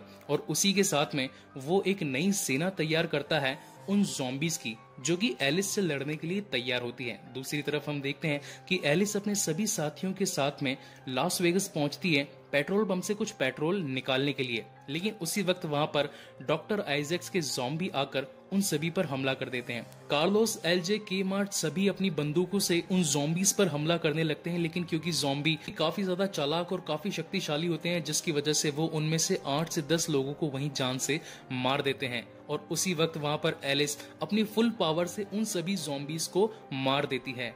ये सभी चीजें रिकॉर्ड हो रही होती है डॉक्टर आइजैक्स के कंप्यूटर में। अब डॉक्टर आइजैक्स अपनी सैटेलाइट को ये आदेश देते हैं कि प्रोजेक्ट एलिस को बंद कर दिया जाए और वहीं से उस सैटेलाइट के थ्रू प्रोजेक्ट एलिस 2 मिनट के लिए बंद हो जाती है। अब क्योंकि एलिस के पास में काफी सारी सुपर नेचुरल शक्तियां होती है जिसकी मदद से वो सैटेलाइट के चिप को वहीं तोड़ देती है और फिर से एक्टिवेट हो जाती है। और एक्टिवेट होकर वो लॉस वेगस में जो वहां पर डॉक्टर आइजैक्स अपनी पूरी टीम को लेकर आया होता है उस पर हमला कर देती है। लेकिन उस हमले के चलते वहां पर कई सारे ज़ॉम्बी भी आ जाते हैं और वो डॉक्टर आइजैक को काट जाते हैं। अब क्योंकि डॉक्टर आइजैक अपने जान को बचाना चाहता था तो वो वहां से हेलीकॉप्टर में बैठकर अपने हेडक्वार्टर की ओर निकल जाता है। जब एलिस उस पर बंदूक से निशाना लगा ही रही होती है, लेकिन वो सोचती है कि अगर मैंने इस हेलीकॉप्टर को शूट किया तो यहाँ से अलास्का पहुंचने का रास्ता भी बंद हो जाएगा क्योंकि यहाँ पर तो पेट्रोल है ही नहीं। और इसकी वजह से एलिस डॉक्टर आइजैक्स को अपने हेलीकॉप्टर के साथ में वहां से जाने देती है। अब जब सभी लोग साथ में आते हैं, यानी कि क्लियर, केमार्ट, एलजे और कार्लोस, तो वो सभी डिसाइड करते हैं कि अब हमें उस हेलीकॉप्टर को ढूंढकर वहां से अलास्का जाने की तैयारी करनी चाहिए। अब क्योंकि वहां पर जो बहुत ही सारे ज़ॉम्बी थे जिनसे लड़ाई करी थी, उन सभी लोगों ने उसी मुठभेड़ के चलते वहाँ पर कार्लोस भी एक ज़ॉम्बी के बाइट की वजह से इन्फेक्टेड हो जाता है। अब वहाँ पर कार्लोस उन सभी से कहता है कि मुझे एक ज़ॉम्बी ने काट लिया है और मैं थोड़ी ही देर में ज़ॉम्बी बन जाऊंगा, इसलिए मैं आगे जाता हूँ और तुम सभी के लिए आगे जाने का एक रास्ता तैयार करता हूँ। वहाँ पर एक काफी इमोशनल सीन क्रिएट होता है और वहाँ पर एलिस कार्लोस को जाने से मना करती है, लेकिन लाख कोशिशों के बावजूद भी कार्लोस नहीं मानता और उन सभी को समझाता है अगर थोड़ी देर के अंदर मैं वहां तक नहीं पहुंचा और मैंने तुम्हारा रास्ता क्लियर नहीं किया तो मैं भी एक ज़ॉम्बी बन जाऊंगा और तुम सभी की जान पर एक खतरा बन जाऊंगा। तब सभी लोग उसकी बात से एग्री करते हैं और एक गाड़ी और एक बड़े से ट्रक के साथ में वो निकलते हैं उस हेडक्वार्टर की मेन लोकेशन पर। हम देखते हैं कि वो जो कार जिसके अंदर बाकी सभी लोग बैठे होते हैं वो एक जगह पर रुक जाते हैं और वहां से कार्लोस उस बड़े से ट्रक के साथ में आगे जाने लगता है।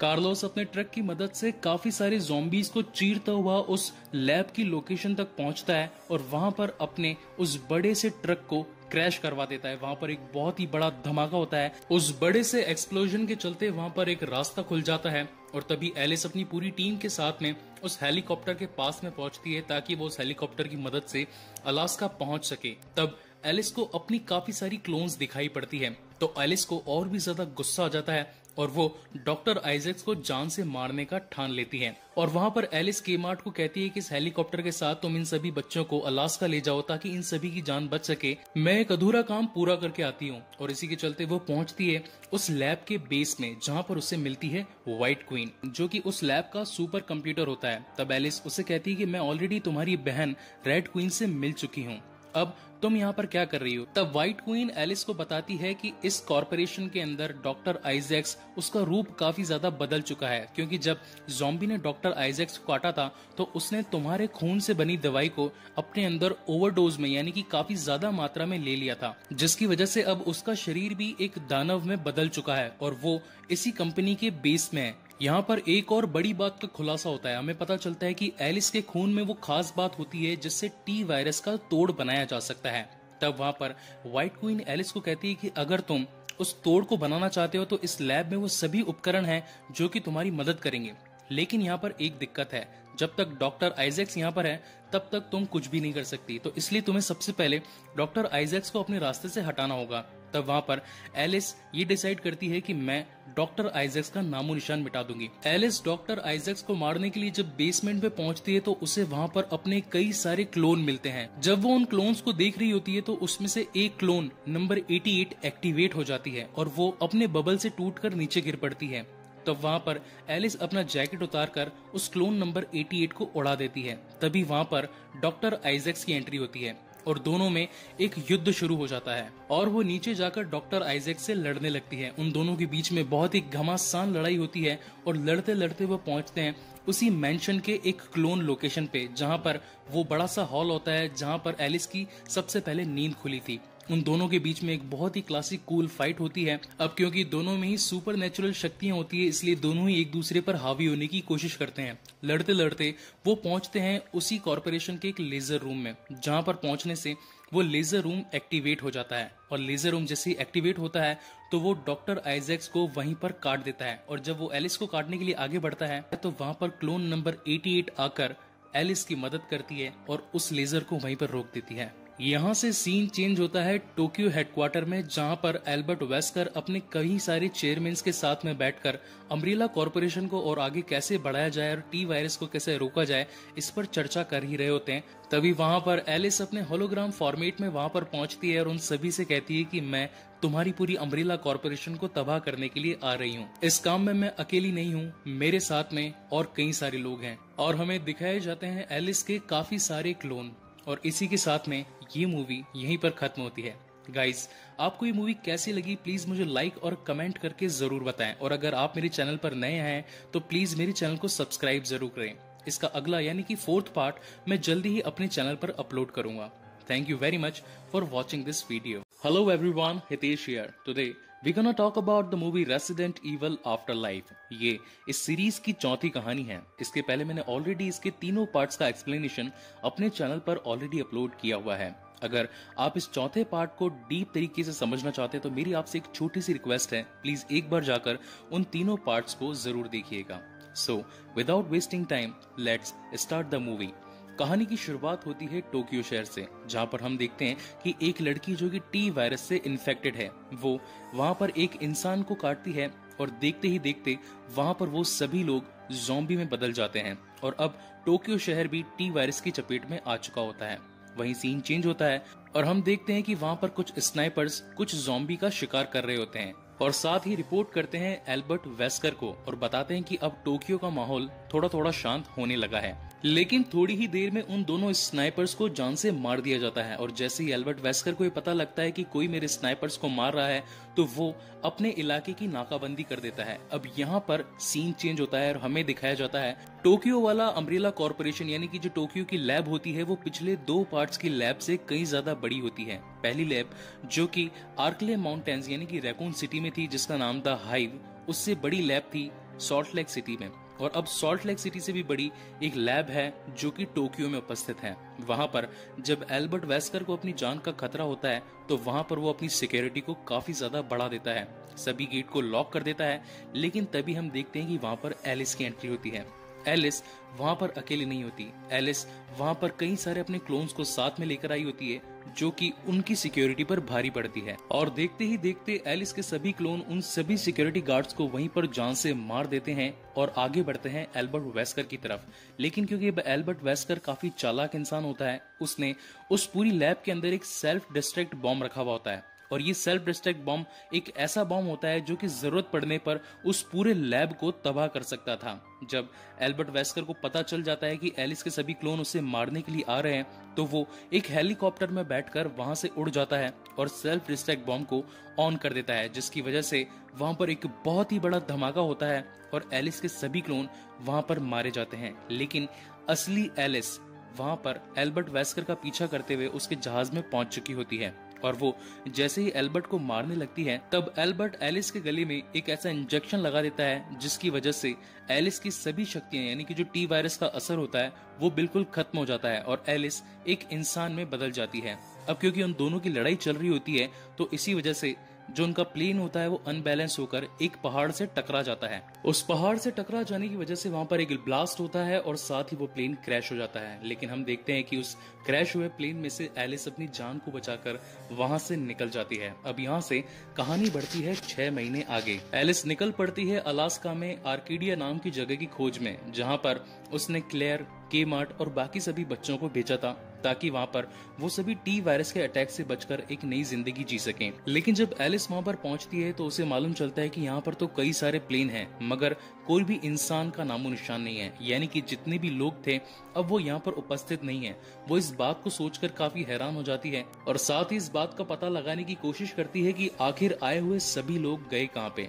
इन सभी बातों को वो एक कैमरा में रिकॉर्ड कर रही होती है और अपनी दिन प्रतिदिन की एक्टिविटीज को उस कैमरे के अंदर बताती रहती है कि आज मैं यहाँ पर गई, आज मैंने ये ऑब्जर्व किया, आज मैं इस नई जगह पर आई। साथ ही एलिस उस रिकॉर्डिंग में ये भी बताती है कि मुझे तो अब ये लगने लगा है कि पूरी दुनिया में अब सिर्फ मैं ही एक इंसान सर्वाइवर हूँ। तभी उसे एक हेलीकॉप्टर दिखता है और जैसे ही एलिस उस हेलीकॉप्टर को देखती है तो उसे याद आता है कि ये वही हेलीकॉप्टर था जिसके अंदर क्लेयर, के-मार्ट और बाकी सभी बच्चे आर्किडिया यानी कि यहाँ अलास्का में उतरे थे। वो उस हेलीकॉप्टर में जाकर कुछ छानबीन करने की कोशिश करती है लेकिन वहां पर उसे कुछ भी नहीं मिलता। लेकिन थोड़ी ही देर में उसे वहां पर किसी की होने की आशंका होती है तो वो अपनी बंदूक निकालती है और एक प्लेन की ओर आगे बढ़ने लगती है, लेकिन उसमें से सिर्फ और सिर्फ चमगादड़ निकलते हैं। लेकिन फिर भी एलिस का शक खत्म नहीं होता, वो वहां पर और भी छानबीन करने लगती है। तभी उसे वहां पर एक लड़की मिलती है जो कि पागलों जैसी हालत के अंदर आकर एलिस पर हमला कर देती है। लेकिन जैसे ही एलिस उसे शूट करने वाली होती है तो उसे पता चलता है कि वो लड़की और कोई नहीं, वो है क्लेयर। लेकिन उसके सीने पे अब एक अम्ब्रेला कॉर्पोरेशन का डिवाइस लगा होता है। सबसे पहले तो एलिस उस डिवाइस को उसकी बॉडी से डिटैच करती है और उसे पूछती है कि आखिर तुम्हारे साथ यहाँ पर हुआ क्या? जब मैंने तुम्हें यहाँ पर भेजा था तो तुम्हारे साथ कई और लोग भी थे। लेकिन उस वक्त वहां पर क्लेयर की याददाश्त खो चुकी होती है और एलिस उससे क्या क्या बातें कर रही है ये उसे कुछ भी समझ में नहीं आता। तब वहां पर एलिस ये सोचती है कि इसके साथ में जरूर कुछ दुर्घटना हुई है और हमें इस बात का पता लगाने के लिए यहाँ से जाना, नहीं तो जो हादसा इसके साथ हुआ है वो हादसा अब मेरे साथ भी हो जाएगा। और वहीं वो जो प्लेन लेकर आई होती है उसमें एलिस और क्लेयर बैठकर लॉस एंजलिस की तरफ निकल जाती है। जब वो लॉस एंजलिस जा रहे होते हैं तो उन्हें वहां पर एक बड़ी सी जेल की छत पर कुछ लोग दिखाई देते हैं जो कि उनसे मदद मांग रहे होते हैं। तब वहां पर एलिस अपना प्लेन उस बड़ी सी बिल्डिंग के ऊपर क्रैश करवा देती है। अब यहाँ पर गाइज एक बहुत ही खास बात मैं आप सभी से बताना चाहता हूँ। हालांकि इसका रिलेशन इस कहानी के साथ नहीं है, मगर वो बात काफी ज्यादा रिलेवेंट है। अगर आपने कभी डिस्कवरी, नेशनल ज्योग्राफी या फिर यूट्यूब पे अगर कोई वॉरशिप देखा होगा तो आपने देखा होगा कि उस वॉरशिप पर काफी सारे सुखोई यानी कि फाइटर जेट्स होते हैं और उनकी लैंडिंग और टेक ऑफ के लिए वो उनका बेस इस्तेमाल करते हैं। लेकिन बेस को इस्तेमाल करते टाइम वो एक बात का ध्यान रखते हैं, जब भी कोई वहां पर सुखोई यानी कि फाइटर जेट जब लैंड करने वाला होता है तब वो वहां पर एक रस्सी लगा देते हैं जिसकी मदद से वो प्लेन रुक सकता है। लेकिन यहाँ पर हमेशा जब भी प्लेन लैंड करने वाला होता है वो अपनी स्पीड को और बढ़ा देता है। उसकी स्पीड बढ़ाने का रीजन ये होता है कि कहीं अगर हमारा प्लेन अगर स्लो हो गया तो कहीं हम जाकर पानी में ना गिर पड़े। तो यही जो बात थी वो इस मूवी के अंदर दिखाई गई थी एग्जैक्ट। तो ये बात मुझे काफी अच्छी लगी, जिससे मुझे लगा कि ये आपको बताना थोड़ा सही रहेगा। सो चलिए वापस आते हैं अपनी स्टोरी पे। जैसे ही एलिस अपने प्लेन से उतरती है तो उसे 4 से 5 लोग मिलते हैं। वो अपना इंट्रोडक्शन देती है और साथ ही बताती है कि मेरे साथ में एक बंदी और है जिसका नाम है क्लेयर। वैसे तो हम कहीं और जा रहे थे, लेकिन जैसे ही हमने आपको देखा कि आपको मदद की जरूरत है तो हम यहाँ पर आ गए। वैसे हम अलास्का में आर्किडिया जाना चाहते हैं। तब वहां पर एक पुलिस ऑफिसर होता है, एक सैनिक का जवान होता है, वो उन्हें कहता है कि आर्किडिया कोई जगह नहीं है, वो एक शिप है जो हमारे यहाँ से कुछ 1 किलोमीटर दूर है समुद्र में। तब वहां पर एलिस कहती है कि वहां पर जाना तो बहुत ही मुश्किल रहेगा क्योंकि नीचे सभी लोग ज़ॉम्बी बन चुके हैं और हम मेन रोड से वहां तक कभी भी नहीं पहुंच सकते। तब वहां पर वो लोग उसे एक कैदी से मिलवाते हैं जिसका नाम होता है क्रिस। एलिस जब वहां क्रिस से मिलती है तो वो उसे पूछती है कि आखिर इन लोगों ने तुम्हें बंदी क्यों बनाया हुआ है। तब वहां पर क्रिस कहता है, मैं एक सैनिक हूँ और साथ ही मैं इसी जेल का सैनिक था। मैंने यहाँ पर कैदियों को छुड़वाने की कोशिश करी ताकि वो उन ज़ॉम्बी से लड़ सके और हमें उनको मारने का टाइम मिल जाए, लेकिन कुछ कैदियों को ये बात पसंद नहीं आई और उन्होंने मुझे यहाँ पर कैद कर दिया। लेकिन मैं यहाँ से निकलने का रास्ता जानता हूँ। अगर तुम मुझे इस कैद से छुड़वा दोगी तो मैं तुम सभी लोगों को उस शिप तक पहुंचा सकता हूँ। लेकिन तभी वहां पर लूथर आ जाता है और वो एलिस से कहता है कि इसकी बातों पर ज्यादा ध्यान मत दो और यहाँ से चलो, खाने का वक्त हो चला है। तभी वहां पर एलिस कहती है कि मुझे नहाने की जरूरत है क्योंकि काफी दिन बीत चुके हैं और मैं अभी तक नहाई नहीं हूँ। तब वहां पर लूथर एलिस को एक बाथरूम में छोड़कर आता है। लेकिन जब वहां पर एलिस नहाने के लिए जाती है तभी उस वॉशरूम की सीलिंग को तोड़कर एक ज़ॉम्बी वहां से निकलकर आ जाता है और उन सभी पर हमला कर देता है। लेकिन तभी वहां पर एलिस अपनी स्वेट ऑफ निकालती है और उसके हेडशॉट लगा देती है, जिसकी वजह से उसके अंदर से सिक्के निकल जाते हैं और वो ज़ॉम्बी वहीं पर मर जाता है। तब वहां पर लूथर कहता है कि तुम तो काफी तेज और चालाक हो। तब वहां पर एलिस उसे अपने सभी हथियार दिखाती है और उसे कहती है कि मैं इन सभी ज़ॉम्बीज को मारने की आदतन हो चुकी हूँ। अब मुझे इन ज़ॉम्बीज को मारने की एकदम लत लग चुकी है और मैं इसमें अब काफी ट्रेंड हो चुकी हूँ। वहीं पर सीन चेंज होता है और हमें दिखाया जाता है एक बहुत ही बड़ा मॉन्स्टर जिसका नाम है एग्जीक्यूशनर। वो वहां पर आकर उस जेल के दरवाजे को तोड़ने की कोशिश करता है ताकि सभी ज़ॉम्बी उस जेल की दीवारों को फांद कर वहां से अंदर चले जाएं और उन सभी लोगों को जान से मार दे। लेकिन अब क्योंकि एलिस को पता होता है कि क्रिस को यहाँ से जाने का रास्ता मालूम है तो वो जाकर क्रिस को सबसे पहले उस जेल से निकालती है और उससे कहती है कि यहाँ से बाहर जाने का क्या रास्ता है, हमें बताओ। तब क्रिस कहता है कि इस बिल्डिंग के ग्राउंड फ्लोर पर एक बहुत ही बड़ा मजबूत बख्तरबंद टैंक है और उसके अंदर 20 लोगों के बैठने की जगह है। अगर हम उसमें बैठ जाएं तो वो हमें शिप के रास्ते तक पहुंचा सकता है और वहां से हम एक नाव करके उस शिप तक पहुंच सकते हैं जो कि सेफ रहेगा। तो वहां पर सभी लोग आधी आधी टीम में बढ़ जाते हैं और जब कुछ लोग ग्राउंड फ्लोर पर जाकर उस टैंक को निकालने की कोशिश करते हैं तो उन्हें पता चलता है कि उस टैंक के अंदर तो इंजन फिट ही नहीं है, यानी कि वो जो इंजन है वो उस टैंक से निकाल लिया गया है। तब वहां पर एक आदमी जिसका नाम होता है बेनेट, उसे ये देखकर काफी गुस्सा आ जाता है और वो उस फौजी को वहीं गोली मारकर एलिस के प्लेन में वहां से निकल जाता है। लेकिन तभी हम देखते हैं कि एग्जीक्यूशनर उस बिल्डिंग के गेट को तोड़ देता है और वहां से कई सारे ज़ॉम्बी उस बिल्डिंग में एंटर कर जाते हैं। अब यहाँ पर सभी लोग अपनी जान बचाने के लिए उन ज़ॉम्बीज पर गोलियां चलाने लगते हैं, लेकिन उन गोलियों का उन पर कुछ भी असर नहीं हो रहा होता है। तभी वहां पर क्रिस कहता है कि इनसे बचने के लिए हमें उसी गड्ढे में जाना पड़ेगा जहां से वो पहला ज़ॉम्बी तुम्हें मारने के लिए आया था। और सभी डिसाइड करते हैं कि अब हम उस गड्ढे के रास्ते से आर्किडिया शिप तक पहुंचेंगे। बाकी बचे लोग तो उस गड्ढे से निकल जाते हैं, लेकिन तभी वहां पर वो बड़ा मॉन्स्टर यानी कि जिसका नाम एग्जीक्यूशनर है वो वहां पर आ जाता है और एलिस पर हमला कर देता है। एलिस उससे बचने की काफी कोशिश करती है, लेकिन क्योंकि उसके पास में एक बहुत ही बड़ा भाले जैसा कुछ एक हथियार होता है, इसी की वजह से एलिस वहां पर कुछ नाकामयाब होती नजर आती है। लेकिन तभी वहां पर क्लेयर आ जाती है और वो एलिस की मदद करने लगती है उस एग्जीक्यूशनर से लड़ने में। तभी वहां पर एग्जीक्यूशनर भागकर आता है उन पर हमला करने के लिए, लेकिन एलिस उसके पैरों के बीच में से निकल जाती है और अपनी स्वेड ऑफ गन से उसके हेडशॉट लगा देती है, जिसकी वजह से उसका सर फट जाता है और उसमें से काफी सारे सिक्के निकल जाते हैं। और फिर एलिस और क्लेयर भी उस गड्ढे में चले जाते हैं। वो अपनी जान को कैसे तैसे बचाते हुए उस गड्ढे में से निकलकर एक अंडरग्राउंड प्लेस पर पहुंचते हैं, लेकिन उसी बीच वहां पर लूथर को कुछ ज़ॉम्बी पकड़ लेते हैं और उसे वहां से ले जाते हैं। लेकिन क्योंकि अब एलिस को हार नहीं माननी थी, इसलिए वो बाकी सभी बचे अपने साथियों को एक नाव में बिठाकर आर्केडिया शिप तक पहुंच जाती है। और जब वो आर्केडिया शिप पर पहुंचते हैं तो उन्हें मालूम चलता है कि यहाँ पर 3 दिन पहले जो ट्रांसमिशन यानी कि जो रेडियो संदेश आया था वो अब लोग यहाँ पर नहीं है। अब इस बात का पता लगाने के लिए वो इस शिप के रिकॉर्ड्स चेक करती है, तो उसे मालूम चलता है कि अभी भी इस शिप पर 2000 जिंदा लोग मौजूद है। लेकिन वो है कहां पर, इस बात का पता अभी तक एलिस को नहीं होता। इस बात का पता करने के लिए एलिस उस शिप के बेस ग्राउंड में जाती है। तब उसे मालूम चलता है कि यहाँ पर अम्ब्रेला कॉरपोरेशन का लोगो है। इसका मतलब ये है कि अम्ब्रेला कॉरपोरेशन ने ही ये गलत बात फैलाई थी कि आर्केडिया पर हम सभी लोगों को खाना और पानी मुहैया करवाएंगे, जो कि जीने के लिए सभी लोगों के लिए काफी है, जो कि बिल्कुल गलत था। आर्केडिया यानी कि अम्ब्रेला कॉरपोरेशन का एक ऐसा शिप जहां पर वो लोगों को बुलाकर अपने इलीगल एक्सपेरिमेंट को परफॉर्म कर सके। इस बात को लेकर एलिस को काफी गुस्सा आता है और वो उन सभी लोगों को वहां से निकालने की कोशिश करती है। और जब सभी लोग उस ग्राउंड स्पेस से निकलकर बाहर आते हैं तो वहां पर एलिस को की-मार्ट भी दिखाई पड़ती है। उन सभी के सीने पर वही स्पाइडर डिवाइस होता है जो कि पहले क्लेयर के सीने पर भी था। वहां से एलिस उस डिवाइस को निकालती है और उन सभी को जान से बचाने की कोशिश करती है, लेकिन तभी वहां पर आ जाता है एल्बर्ट वेस्कर। ये एल्बर्ट वेस्कर ही था जिसने इस पूरी आर्केडिया शिप का प्लान रचा था, यानी कि यहाँ पर मास्टरमाइंड वही एल्बर्ट वेस्कर था। और जैसा कि मैंने आपको स्टार्टिंग में बताया था कि एल्बर्ट वेस्कर का प्लेन क्रैश हो जाता है, लेकिन क्योंकि अब एल्बर्ट वेस्कर के अंदर भी टी वायरस होता है, इसकी वजह से वो वहां पर मरता नहीं और इस शिप पर आ जाता है। अब यहाँ पर एलिस और एल्बर्ट के बीच में एक बहुत ही क्लासिक कूल फाइट होती है। दोनों आपस में एक दूसरे से लड़ते हैं और एक बहुत ही शानदार युद्ध हमें देखने को मिलता है। लेकिन तभी वहां पर एलिस अपनी स्वेट ऑफ से उस एल्बर्ट वेस्कर का सर फाड़ देती है और वो वहां पर मर जाता है। उसी वक्त वहां पर बेनेट भी आ जाता है, लेकिन क्योंकि एलिस को पता चलता है कि बेनेट वो प्लेन लेकर यहाँ पर भागा था और एल्बर्ट वेस्कर से मिल चुका था, इसलिए वो उसी ग्राउंड स्पेस वाले रूम में बेनेट को सील पैक करके वहां से निकल जाते हैं। और थोड़ी ही देर में एल्बर्ट वहां पर बेनेट को खा जाता है और अपने शरीर को पूरा करके वहां पर मौजूद एक प्लेन से भागने की कोशिश करता है।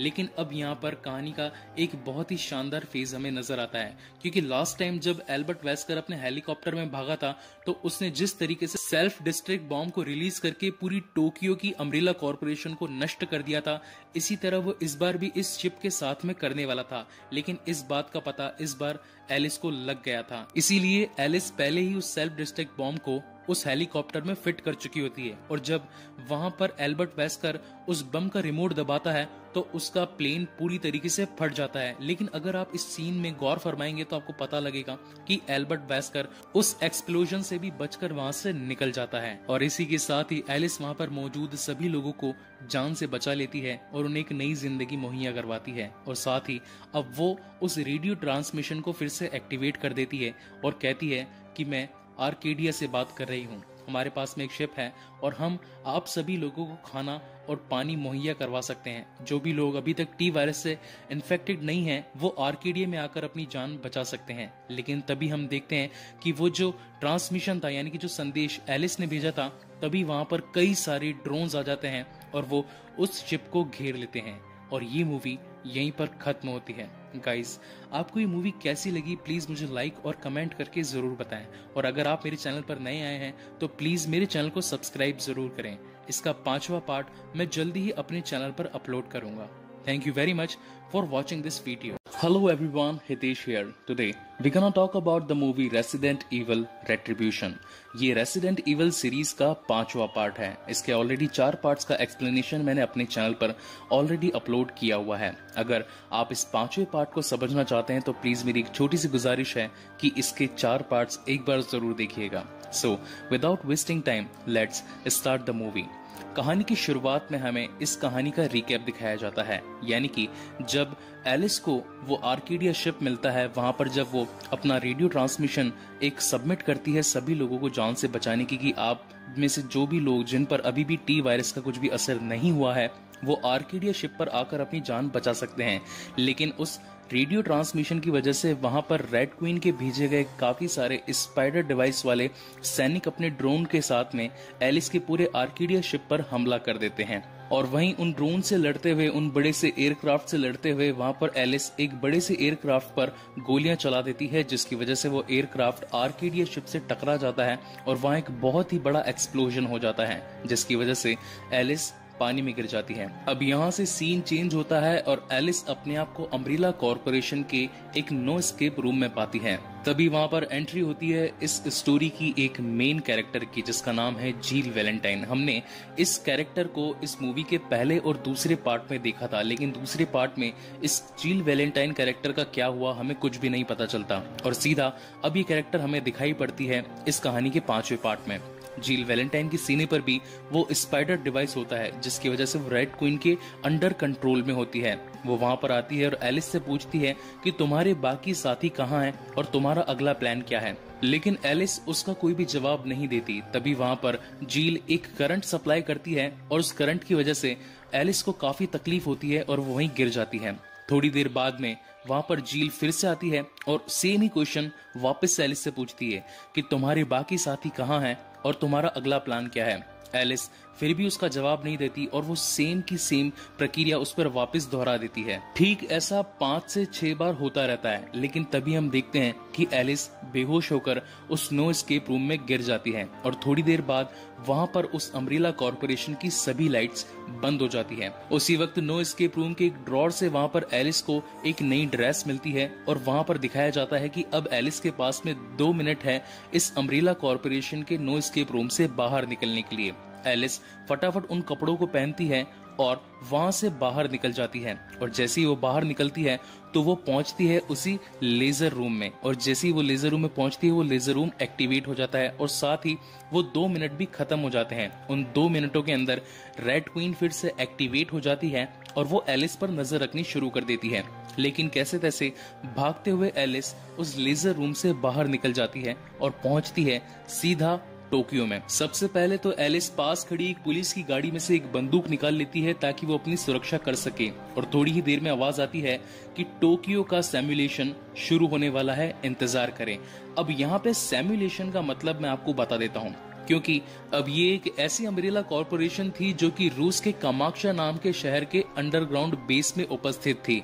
ये दिखाई गई अभी तक की सभी अम्ब्रेला कॉर्पोरेशन की लैब्स में से सबसे बड़ी लैब थी।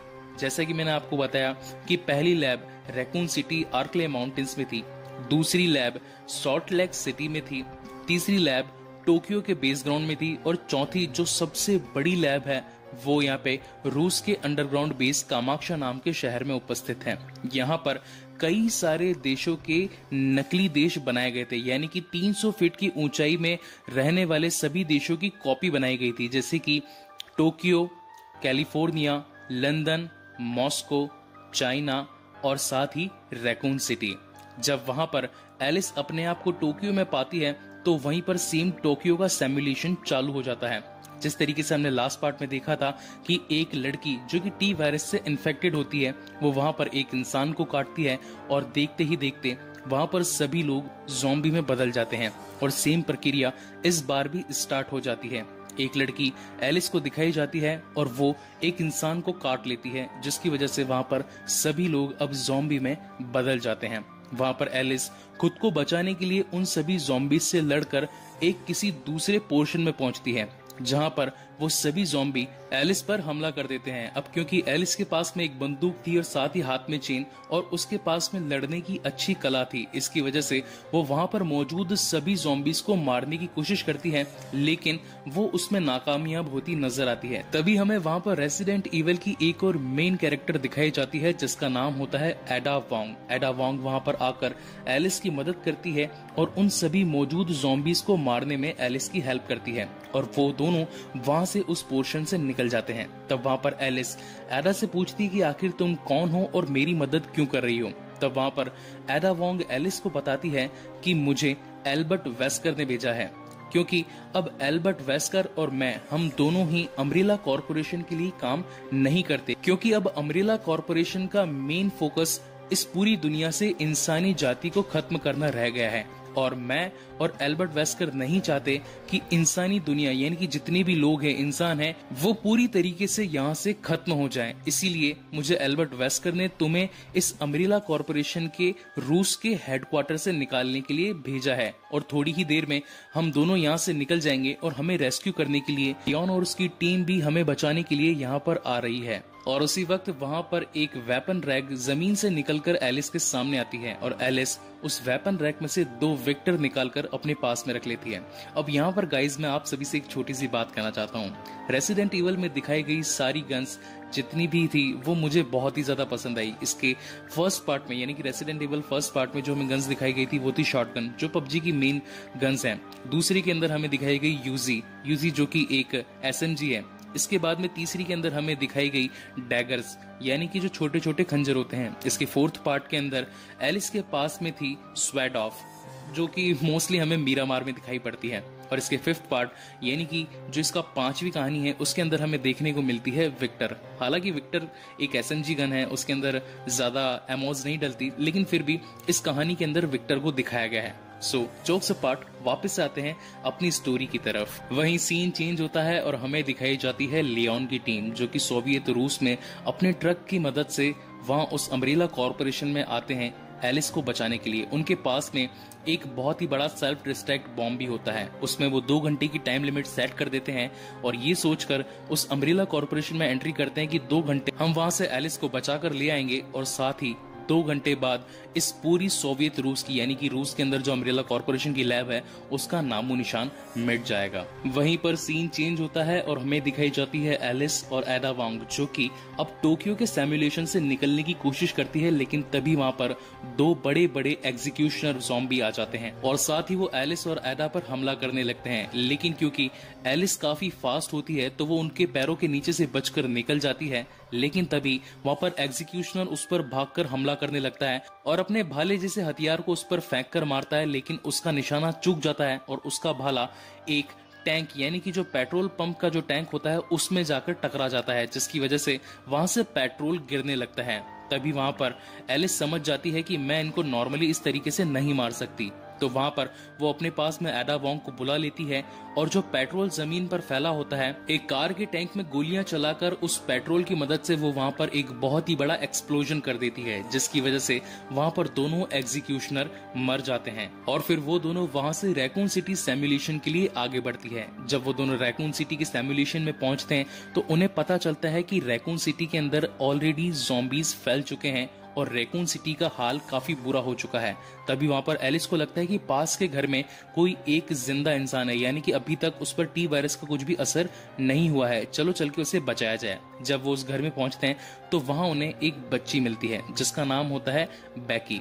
वहां पर जब एलिस उस बैकी को बचाने के लिए पहुंचती है, तभी वहां पर जील वैलेंटाइन अपने कुछ सैनिकों के साथ में उन पर हमला करने के लिए पहुंच जाती है और वहां पर रेन को दिखाया जाता है, जो कि इस कहानी की फर्स्ट पार्ट में हमें दिखाई गई थी। रेन के पास में मेरी favourite M416 with 6x zoom मौजूद होता है, लेकिन फिर भी उसका निशाना चूक जाता है। वहां पर हमें देखने को मिलती है क्लासिक कूल फाइट उन सैनिकों और साथ ही एडा वोंग और एलिस के बीच में, लेकिन कैसे तैसे करके वहां से एलिस बैकी को बचाकर उन सभी की नजरों से बचते हुए एक रेलवे स्टेशन में पहुंचती है। अब वहां पर वो सभी, यानी कि जो गुंडे हैं जो कि जील वैलेंटाइन के साथ में आए हैं, वो एडा वोंग को वहां पर गन पॉइंट पर लेकर किडनैप कर लेते हैं। यहाँ पर सीन चेंज होता है और हमें दिखाई जाती है लियोन की टीम, जो कि अभी मॉस्को सिमुलेशन के अंदर है।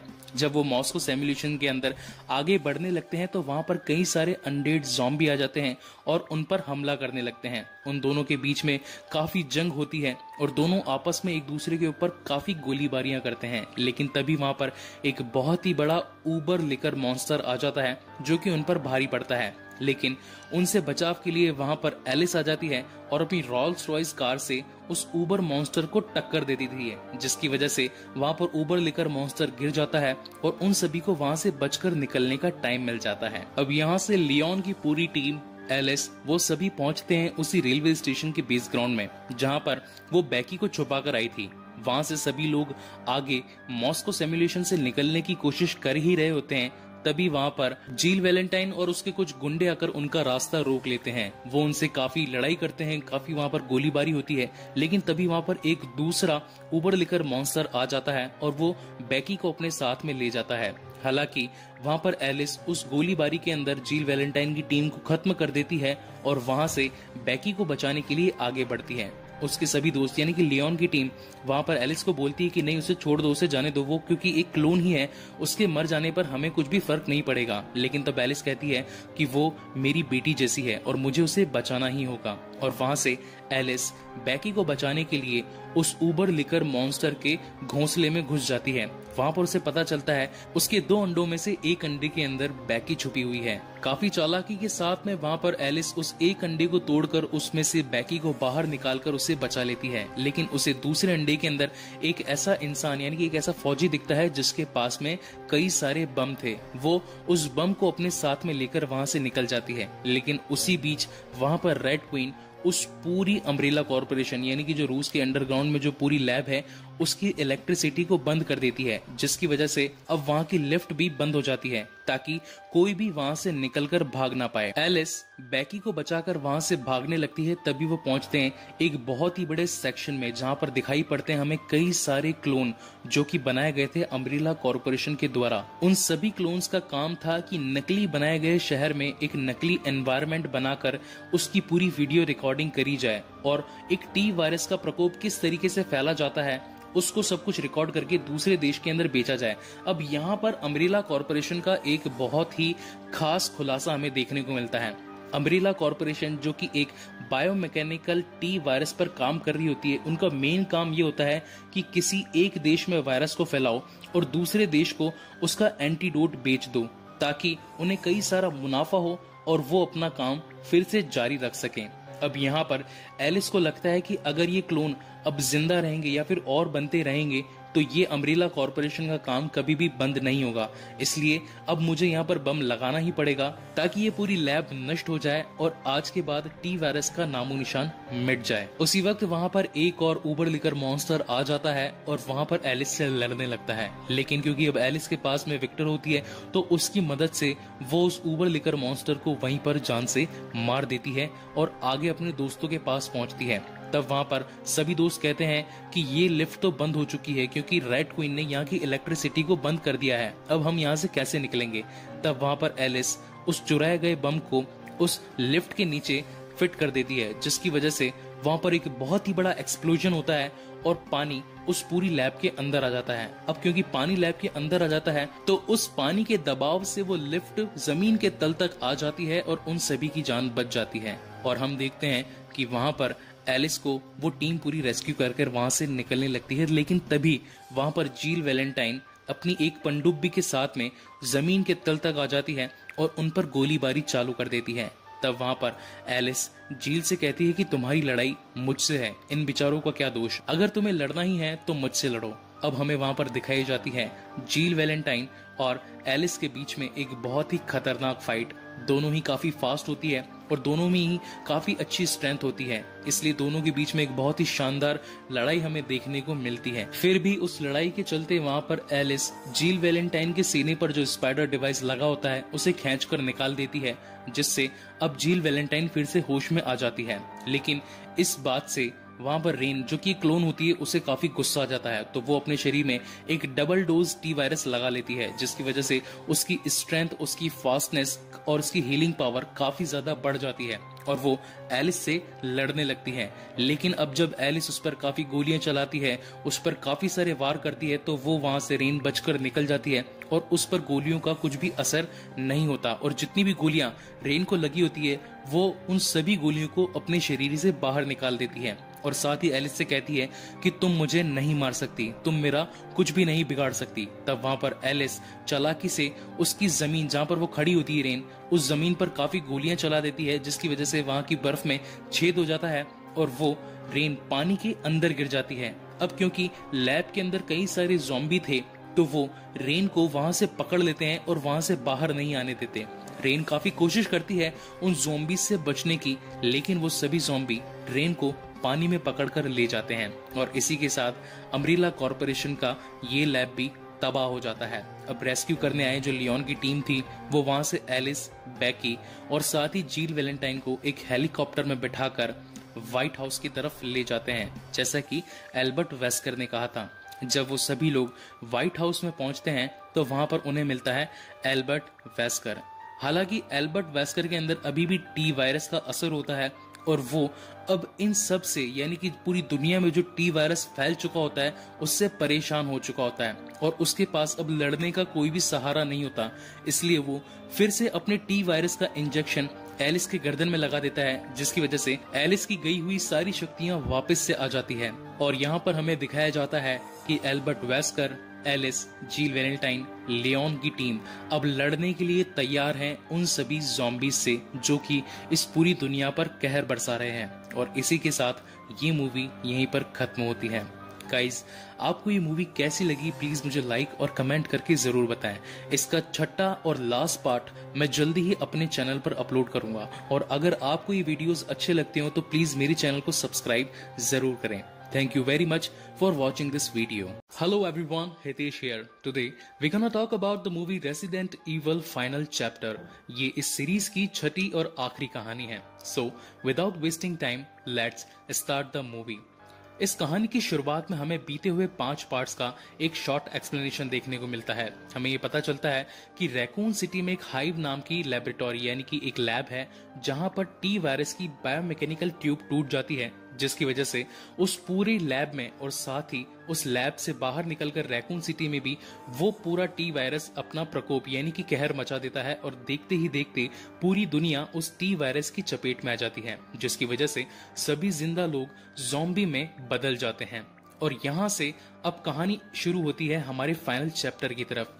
हम ये देखते हैं कि एलिस अब वॉशिंगटन सिटी जो कि अब तबाह हो चुकी है वहां पर एक कोने के अंदर पड़ी होती है। जब उसकी आंख खुलती है तो उसे पता चलता है कि वॉशिंगटन सिटी अब पूरी तरीके से तबाह हो चुकी है, सभी लोग ज़ॉम्बी में बदल चुके हैं और अब कोई भी रहने लायक जगह नहीं बची है। अब क्योंकि वो उठती है तो उसे प्यास लगती है, वो पास ही के एक तालाब में पानी पीने के लिए जाती है, लेकिन तभी वहां पर एक डेड वॉकिंग ज़ॉम्बी आ जाता है और उस पर हमला कर देता है। लेकिन क्योंकि अब एलिस काफी सारे ज़ॉम्बियों से लड़ चुकी होती है तो उसे सब कुछ पता है कि कौन सा ज़ॉम्बी किस तरीके से वार करेगा और वहीं वो उस डेड वॉकिंग ज़ॉम्बी को जान से मार देती है और वहां से आगे की ओर निकल जाती है। लेकिन तभी हम देखते हैं कि वहां पर एक फ्लाइंग बैट ज़ॉम्बी आ जाता है जो कि साइज में काफी बड़ा होता है। एलिस उससे बचने के लिए वहां पर मौजूद एक गाड़ी में बैठ जाती है और वहां से बचकर भागने लगती है, लेकिन क्योंकि वो ज़ॉम्बी इतना बड़ा और इतना शक्तिशाली होता है कि वो उस कार की छत फाड़ देता है और साथ ही एलिस पर काफी हमला करता है उसे जान से मारने के लिए। लेकिन एलिस काफी होशियार होती है और वो एक क्रेन के नीचे से निकल जाती है, जिससे वो बड़ा मॉन्स्टर उस क्रेन से टकरा जाता है और वहां पर एक बहुत ही जोर का ब्लास्ट हो जाता है। उसकी वजह से उस ब्लास्ट की वेव्स पूरी दुनिया में फैल जाती है और उसी वजह से रेड क्वीन को भी एलिस की नई लोकेशन का पता चल जाता है। जब एलिस उस कार से निकलती है तो वहां के जो सायरन होते हैं वो बजने लगते हैं। तब उसे पता लगता है कि यहाँ के जो सिविलियन कैमरा है यानी कि जो सीसीटीवी कैमरा है उसके अंदर रेड क्वीन ने उसे डिटेक्ट कर लिया है और अब रेड क्वीन एलिस से कांटेक्ट करने की कोशिश करती है। चलते चलते एलिस एक किसी छोटे तहखाने में पहुंचती है जहां पर उसे कुछ गन, कुछ चाकू और साथ ही लड़ने के कुछ औजार मिलते हैं। लेकिन तभी वहां पर एकदम से रेड क्वीन आ जाती है और रेड क्वीन एलिस को कहती है कि मैं तुम्हारी मदद करना चाहती हूँ। तब वहां पर एलिस रेड क्वीन को कहती है कि आखिर तुम ऐसा क्यों करना चाहती हो, क्योंकि तुम तो हमेशा से मुझे मारना चाहती थी और तुम ही ने ही ये पूरा वायरस इस दुनिया में फैलाया है, तो आखिर मैं तुम्हारी बात क्यों मानूं। तब वहां पर रेड क्वीन एलिस से कहती है कि ऐसा नहीं है, इसके पीछे कुछ राज छिपा है। अब यहाँ पर इस कहानी का सबसे बड़ा खुलासा होता है। वहां पर रेड क्वीन एलिस से कहती है कि अभी भी इस पूरी दुनिया में 4472 लोग जिंदा हैं जो कि टी वायरस से इन्फेक्टेड नहीं है, और तुम्हारे पास अब सिर्फ और सिर्फ 48 घंटे उन सभी लोगों को बचाने के लिए। मेरे पास में हाइव लैब के अंदर एक एयरबोर्न एंटीवायरस डोट यानी कि उस टी वायरस का एंटीडोट मौजूद है। अगर तुम हाइव लैब में पहुंचकर उस टी वायरस के एंटीडोट यानी कि एयरबोर्न एंटीवायरस को एयर में रिलीज कर दो तो उन सभी यानी कि 4472 लोगों की जान भी बच सकती है, और साथ ही जितने लोग ज़ॉम्बी बने हैं उनका असर भी खत्म हो जाएगा। तब वहां पर एलिस कहती है कि मैं इन सभी बातों पर तुम पर विश्वास नहीं कर सकती, क्योंकि मैंने इससे पहले एल्बर्ट वेस्कर पर भी भरोसा किया था, लेकिन वो मुझे धोखा देकर भाग गया। तब वहां पर रेड क्वीन एलिस को बताती है कि इसके पीछे एल्बर्ट वेस्कर की ही चाल थी। उसे वॉशिंगटन सिटी से रैकून सिटी में आकर अपने आप को क्रियोजेनिक स्टोरेज में स्टोर करना था, यानी कि डीप स्लीप में जाना था। इसकी वजह से उसने तुम्हें तुम्हारी शक्तियां वापस दी और सभी ज़ॉम्बीज से लड़ने के लायक बनाया, ताकि वो वॉशिंगटन से निकलकर हाइव लैब यानी कि रैकून सिटी तक पहुंच सके। अगर तुम रैकून सिटी में आकर उस एंटीवायरस यानी कि जो एयरबोर्न एंटीवायरस है उसे हवा में फैला दो तो तुम्हारा काम बन सकता है, और साथ ही सभी लोग इसकी चपेट से छूट सकते हैं। यहीं पर सीन चेंज होता है और हम देखते हैं कि अब एलिस रैकून सिटी के लिए वॉशिंगटन से निकल चुकी होती है, और उसके पास में अब होते हैं सिर्फ और सिर्फ 48 घंटे लैब से उस एयरबोर्न एंटीवायरस को निकालकर पूरी दुनिया में फैलाने के लिए। लेकिन जब वो वहां से निकल रही होती है तब कुछ सैनिक आकर उसका रास्ता रोक लेते हैं और उसे बंदी बनाकर एक टैंक में कैद कर लेते हैं। वहां पर इस कहानी का एक और बड़ा खुलासा होता है। वहां पर हमें देखने को मिलता है डॉक्टर आइजैक्स, जो कि इस पूरी कहानी के तीसरे पार्ट में मारा गया था एलिस के द्वारा। जब एलिस उसे देखती है तो वो शॉक हो जाती है। तब उसे पता चलता है कि उसने असली डॉक्टर आइजैक्स को नहीं मारा, उसने मारा था उसके क्लोन को। तब वहां पर डॉक्टर आइजैक्स कहता है कि तुम एक नास्तिक हो, और नास्तिकों के साथ हम क्या करते हैं तुम सब लोगों को पता ही होगा। वहां पर कई सारे और भी कैदी होते हैं और वो कैदी मिलकर चिल्लाने लगते हैं कि इसे बाहर भेज दो ज़ॉम्बीज के पास, बाहर भेज दो ज़ॉम्बीज के पास में। तब वहां पर डॉक्टर आइजैक्स एलिस के हाथ बांध देता है और अपने टैंक के पीछे उसे दौड़ाने लगता है, और उसी के साथ में कई सारे ज़ॉम्बी एलिस के पीछे उसे मारने के लिए भागते रहते हैं। गाइज, उस सीन के वीएफएक्स और इस कहानी की डायरेक्शन इतनी अच्छी कि मैं समझता हूँ कि रेसिडेंट इविल के सभी पार्ट्स में से ये 6th पार्ट सबसे ज्यादा इंटरेस्टिंग और सबसे ज्यादा अच्छा है। तो चलिए वापस से कहानी की तरफ आते हैं। यहाँ पर एलिस चालाकी से उन सभी ज़ॉम्बीज से भागकर टैंक के अंदर काफी उन दुश्मनों को मार देती है, और साथ ही वहां पर डॉक्टर आइजैक्स का हाथ भी काट देती है, और टैंक में पड़ी एक बाइक से वहां से भाग जाती है और जल्दी से जल्दी रैकून सिटी पहुंचने की कोशिश करती है। लेकिन जब वो वहां पर पहुंच रही होती है तो कई सारे और भी ज़ॉम्बी आकर एलिस पर हमला कर देते हैं। एलिस रुककर उन सभी ज़ॉम्बीज से लड़ने लगती है, लेकिन तभी वहां पर कुछ लोग आकर एलिस की मदद करते हैं और उसे उन ज़ॉम्बीज से छुड़वाते हैं। वो सभी एलिस को बचाकर एक बड़ी सी बिल्डिंग में उसे छिपा देते हैं। लेकिन थोड़ी देर में जब वहां पर एलिस उन सभी को अपना प्लान बताती है, मेरे पास अब सिर्फ 48 घंटे हैं उस एयरबोर्न एंटीवायरस को इस पूरी दुनिया में फैलाने के लिए, अगर ऐसा नहीं हुआ तो सभी लोग जान से मारे जाएंगे। तब वहां पर जो लोग जिन्होंने एलिस को बचाया था वो भी अब एलिस के साथ में हो जाते हैं और एलिस के साथ में आगे बढ़ने लगते हैं उस हाइव लैब की तरफ। इन सभी बातों का पता एल्बर्ट वेस्कर को चलता रहता है, क्योंकि उसके अंडर कंट्रोल में पूरे शहर के सिविलियन कैमरास यानी कि सीसीटीवी कैमरास होते हैं, और उन्हीं की मदद से एल्बर्ट वेस्कर उन सभी पर नजर रखे होता है। जब वो सभी लोग हाइव लैब तक पहुंचने वाले होते हैं तब वहां पर एल्बर्ट वेस्कर उन पर कुछ ज़ॉम्बी कुत्ते छोड़ देता है। अब वो ज़ॉम्बी कुत्ते सभी मिलकर एलिस और एलिस की टीम पर हमला करने लगते हैं, लेकिन काफी चालाकी के साथ एलिस और एलिस की टीम उन सभी कुत्तों को चकमा देकर वहां से भाग जाते हैं और मेन वहां पर हाइव की गेट तक पहुंच जाते हैं। तब वहां पर एल्बर्ट वेस्कर पूरी की पूरी हाइव को सील कर देता है, यानी कि जिस गेट से उन लोगों ने एंट्री ली थी अब वो गेट भी बंद होने जा रहा था। कैसे तैसे करके वो उस गेट से अंदर पहुंच जाते हैं, लेकिन तभी वहां पर एल्बर्ट वेस्कर उस कमरे की टरबाइन को स्टार्ट कर देता है, जिसकी वजह से सभी लोग उस टरबाइन की ओर खींचे चले जाते हैं। वो उस टरबाइन से बचने की काफी कोशिश करते हैं, लेकिन इस कोशिश में वो नाकामयाब होते हैं और उनका एक साथी उस टरबाइन में कटकर मर जाता है। लेकिन उसके कटने से वो टरबाइन भी वहां पर बंद हो जाती है और सभी साथी आगे बढ़ने लगते हैं उस एयरबोर्न एंटीवायरस की तरफ। और जब एलिस आगे बढ़ने लगती है तो वहां पर एक और कमरा वहां एक्टिवेट हो जाता है। उस कमरे के अंदर कई सारे राज होते हैं, यानी कि हर कदम के आगे कुछ ना कुछ खतरा होता है और एक एक कदम बढ़ाते बढ़ाते उसके एक एक साथी की मौत होती जाती है। मगर वहां पर रेड क्वीन एलिस की मदद करती है और उसे गाइड करने लगती है कि अब तुम्हें इस कमरे में जाना है और साथ ही ये दरवाजा खोलना है। उसकी गाइडेंस के तहत जब एलिस वहां से आगे बढ़ने लगती है तो वो पहुंचती है एक ऐसे बड़े से कमरे में जहां पर पड़े होते हैं कई सारे क्रियोजेनिक स्टोरेज। उन्हें देखकर वो हैरान हो जाती है और साथ ही रेड क्वीन से पूछती है कि ये सारे क्रियोजेनिक स्टोरेज यहाँ पर क्या कर रहे हैं, मुझे इनके बारे में सब बताओ। तब वहां पर रेड क्वीन एलिस को बताती है कि ये बात आज से 25 साल पुरानी है। आज से 25 साल पहले एक डॉक्टर जेम्स मार्कस नाम के साइंटिस्ट थे जिनकी एक बेटी थी जिसका नाम था एलिशिया, और एलिशिया को प्रोजेरिया नाम की एक बीमारी थी, जिस बीमारी के तहत अगले 25 सालों में वो एक 90 साल की बुढ़ी औरत बनने वाली थी। यानी कि उस बीमारी के अंदर शरीर की जो एज होती है वो काफी जल्दी बढ़ने लगती है। और जब डॉक्टर जेम्स मार्कस को ये पता लगता है कि उसकी बेटी को प्रोजेरिया नाम की बीमारी है, तो उस बीमारी के तोड़ को ढूंढने के लिए जेम्स मार्कस एक टी वायरस का निर्माण करता है।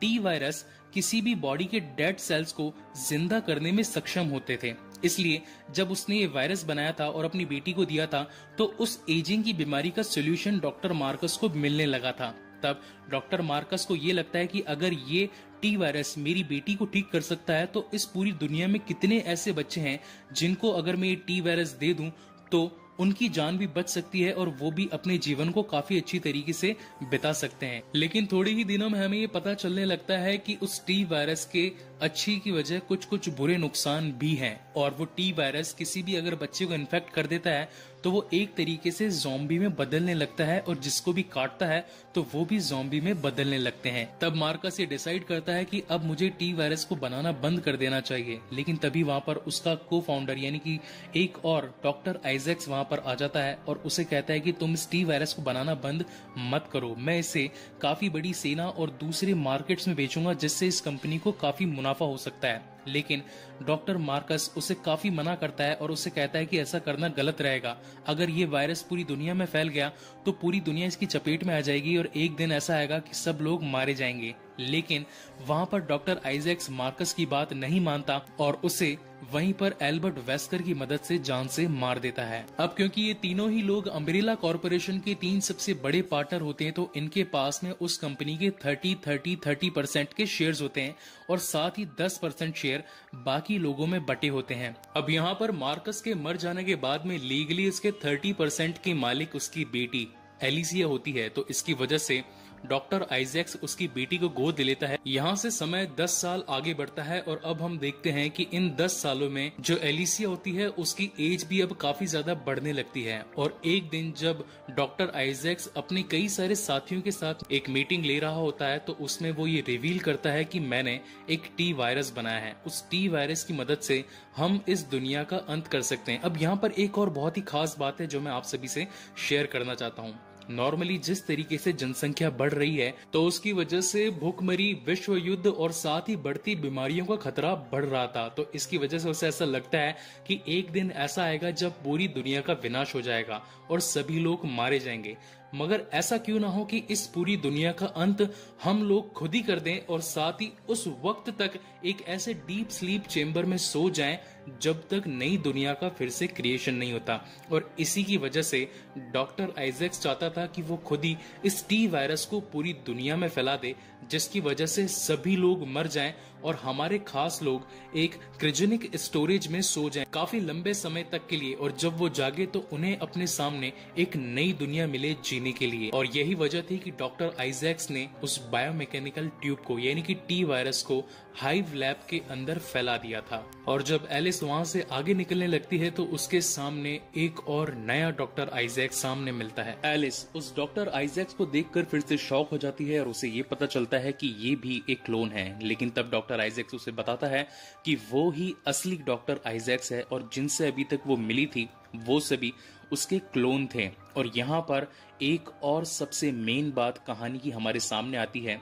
डॉक्टर आइजैक्स वहां पर एलिस को बताते हैं कि तुम भी असली एलिस नहीं हो, तुम भी एक क्लोन हो।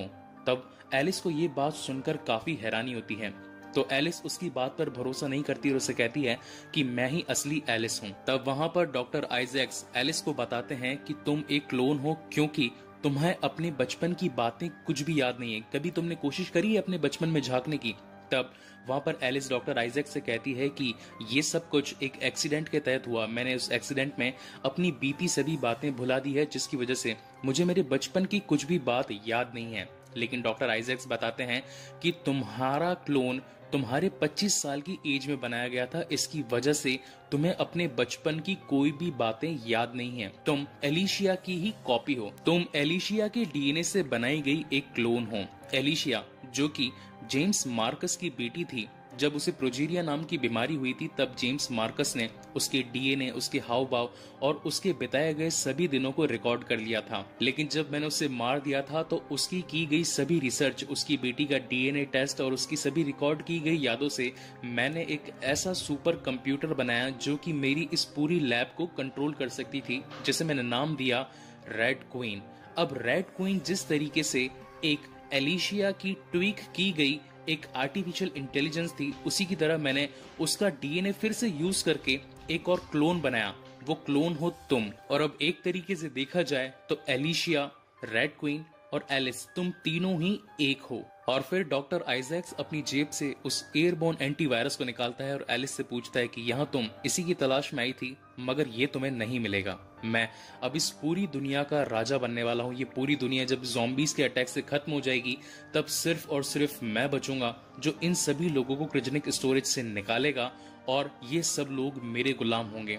तब वहां पर एलिस प्लानिंग करती है उस डॉक्टर आइजैक्स को मारने की। वो वहां पर सभी बड़ी चीजों को एनालिसिस करती है कि किस चीज के साथ में वो डॉक्टर आइजैक्स को मार सकती है। लेकिन तब वहां पर डॉक्टर आइजैक्स एलिस को कहते हैं कि तुम अपने दिमाग पर ज्यादा जोर मत लगाओ। जो भी चीजों को तुमने एनालिस किया है मैं उन्हें तुमसे पहले ही ऑलरेडी एनालिस कर चुका हूँ, और अगर तुम मुझ पर जो वार करो उसका पता पहले से ही मुझे चल जाएगा, क्योंकि जिस टी वायरस से तुम इन्फेक्टेड हो उसी टी वायरस को मैंने भी अपने शरीर में इंजेक्ट किया, और मेरे अंदर तुमसे ज्यादा सुपर स्ट्रेंथ, सुपर फास्टनेस और काफी तेज दिमाग है। तो ये गलती कभी मत करना मुझे जान से मारने की। और वो उस एंटीवायरस को अपनी जेब में डालकर वहां से निकलने लगता है। उसी वक्त वहां पर एल्बर्ट वेस्कर भी आ जाता है और गन पॉइंट पर एलिस और क्लेयर को ले लेता है। लेकिन वहां पर एलिशिया भी आ जाती है और एल्बर्ट वेस्कर से बात करने लगती है और उसे ये बताती है कि तुम भी कंपनी के एक कोऑर्डिनेटर हो, यानी कि मेरे पास में अभी भी 30% इस कंपनी के शेयर्स हैं और मैं अपनी पावर के थ्रू तुम्हें फायर करती हूँ। और जैसे ही एलिशिया एल्बर्ट वेस्कर को फायर करती है वहां पर रेड क्वीन उस डॉक्टर एल्बर्ट वेस्कर को नुकसान पहुंचा देती है और एलिस को वहां से भागने का समय मिल जाता है। एलिस वहां से भागकर डॉक्टर आइजैक्स को रोकने जाती है कि कहीं वो उस एंटी वायरस को तोड़ ना दे और कहीं ये पूरी दुनिया अब खत्म होने की कगार पर न आ जाए। काफी मुश्किलों के बाद में एलिस डॉक्टर आइजैक्स को ढूंढ ही लेती है और उसे लड़ने लगती है ताकि वो उस एयरबोर्न एंटी वायरस को उससे चुरा सके। उन दोनों के बीच में हमें वहां पर एक काफी घमासान और एक शानदार कूल फाइट देखने को मिलती है, क्योंकि दोनों में ही सुपर स्ट्रेंथ और सुपर फास्टनेस होती है, इसलिए वो एक दूसरे से किए जाने वाले वार को पहले से ही प्रेडिक्ट कर लेते हैं और काफी अच्छे तरीके से लड़ने की कोशिश करते हैं। लेकिन तभी वो लड़ते लड़ते पहुंचते हैं उसी लेजर रूम में जो इस कहानी के पहले पार्ट में दिखाया गया था। उस लेजर रूम के अंदर पूरी कांच की दीवार पर राख जम चुकी थी, क्योंकि वहां पर जो परमाणु विस्फोट हुआ था उसकी वजह से सब कुछ तबाह हो गया था और काफी सारा मलबा हाइव लैब के ऊपर गिरा था। यही रीजन था कि उस लेजर रूम की कांच की दीवार पर एक राख की परत जम चुकी थी। लेकिन जब वो लड़ते लड़ते उस लेजर रूम में पहुंचते हैं तो वहां पर डॉक्टर आइजैक्स लेजर रूम के कुछ कमांड एक्टिवेट कर देता है खुद के हिसाब से और वहां पर एलिस से लड़ने लगता है। जैसे जैसे वहां की लेजर एलिस और डॉक्टर आइजैक्स पर बढ़ने लगती है तो आइजैक्स तो उनसे बचता हुआ निकल जाता है, लेकिन वहां पर एलिस को काफी मशक्कत करनी पड़ती है। और एक टाइम ऐसा आता है जब डॉक्टर आइजैक्स वहां एलिस को पकड़ लेता है और लेजर लाइट से उसकी उंगलियां काट देता है और तभी एलिस उसकी जेब में एक बॉम्ब डाल देती है। डॉक्टर आइजैक्स एलिस को घायल करके उसे अपने आप से दूर फेंक देता है और तब एलिस हंसने लगती है और उससे कहती है कि यही तो मैं चाहती थी। और थोड़ी ही देर में वो अपने हाथ से उस ग्रेनेड की चाबी फेंकती है और वो ग्रेनेड उस डॉक्टर आइजैक्स की जेब में वहीं फट जाता है, जिसकी वजह से डॉक्टर आइजैक्स वहीं पर गिर जाता है और एलिस उसकी जेब में से एयरबोर्न एंटीवायरस निकालकर ऊपर छत की तरफ यानी कि जमीन की तह पर भागने लगती है, ताकि वो उसे रैकून सिटी की जमीन पर नष्ट कर सके और उसका जो डोट है, एंटीडोट, वो पूरी हवा में फैलकर उन ज़ॉम्बीज को फिर से बदलकर इंसानी रूप में ला सके। और जब वो ऊपर जा रही होती है तो वहां पर डॉक्टर आइजैक्स फिर से जिंदा होकर अपने आप की बॉडी को रीजनरेट करके वहां पर एलिस से लड़ने पहुंच जाता है। लेकिन यहाँ पर कहानी में एक और ट्विस्ट आता है। वो जो पहला डॉक्टर आइजैक्स था जिसका हाथ इस मूवी के अंदर एलिस ने काटा था, वहां पर वो भी पहुंच जाता है और जब दोनों डॉक्टर आइजैक्स एक दूसरे को देखते हैं तो दोनों आपस में लड़ने लगते हैं और दोनों कहते हैं कि मैं असली हूं, मैं असली हूं। लेकिन जो असली डॉक्टर आइजैक्स होता है वो कहता है कि बेवकूफ, I am the real you. और ये बात सुनकर नकली डॉक्टर आइजैक्स को गुस्सा आ जाता है और वो चाकू से असली वाले को मार देता है। अब क्योंकि जो नकली वाला डॉक्टर आइजैक्स था उसके अंदर सुपर स्ट्रेंथ और फास्टनेस नहीं थी, उसी की वजह से एलिस वहां पर उसे मार देती है और साथ ही उस एयरबोर्न एंटीवायरस की ट्यूब को जमीन पर तोड़ देती है, जिसकी वजह से वहां पर जितने भी लोग जो ज़ॉम्बी बने हुए थे जो एलिस पर हमला कर रहे थे वो वहीं पर गिर जाते हैं और उन पर अब धीरे धीरे उस एंटीवायरस का असर होने लगता है। लेकिन उस एंटीवायरस के असर से एलिस भी वहीं पर गिर जाती है। अब यहाँ से अगले सीन में हमें दिखाया जाता है कि सुबह हो जाती है, लेकिन सुबह एलिस की आंख खुल जाती है। अब यहाँ पर एलिस सोचती है कि मुझे तो इस एंटीवायरस के डोट यानी कि ये जो एंटीडोट था इसकी वजह से तो मुझे मर जाना चाहिए था, क्योंकि मेरे शरीर के अंदर भी टी वायरस है और ये एक एंटी वायरस यानी कि टी वायरस का तोड़ है, तो मैं जिंदा क्यों हूँ। तब वहां पर क्लेयर आ जाती है और एलिस को बताती है अब तुम्हारे डीएनए ने इस क्लोन शरीर के साथ में इस तरीके से मोल्डिंग करी है कि तुम्हारा शरीर भी अब एक असली शरीर के रूप में बिहेव करने लगा था, और साथ ही मुझे एलिशिया ने उसकी यादें तुम्हें देने के लिए कहा है। और वहां पर जब एलिस उसकी यादों को खोल के देखती है तो हमें एलिशिया का बचपन दिखाया जाता है, जहां पर उसकी एज कुछ 10 या 12 साल थी और वो अपने पिता के साथ काफी खुश थी। और इन्हीं यादों के साथ में अब एलिस इस पूरी दुनिया में अपनी एक नई जर्नी की शुरुआत करती है, क्योंकि अभी भी इस दुनिया में 4472 लोग जिंदा थे जो कि टी वायरस से इन्फेक्टेड नहीं थे। और यहीं पर ये कहानी खत्म होती है। गाइस, आपको ये कहानी कैसी लगी प्लीज मुझे लाइक और कमेंट करके जरूर बताएं। और अगर आपको मेरे वीडियोस अच्छे लगते हो तो प्लीज इस चैनल को सब्सक्राइब जरूर करें। इसके बाद में मैं अपने चैनल पर कंप्लीट MCU यानी कि मार्वल सिनेमैटिक यूनिवर्स की पूरी सीरीज लाने वाला हूं।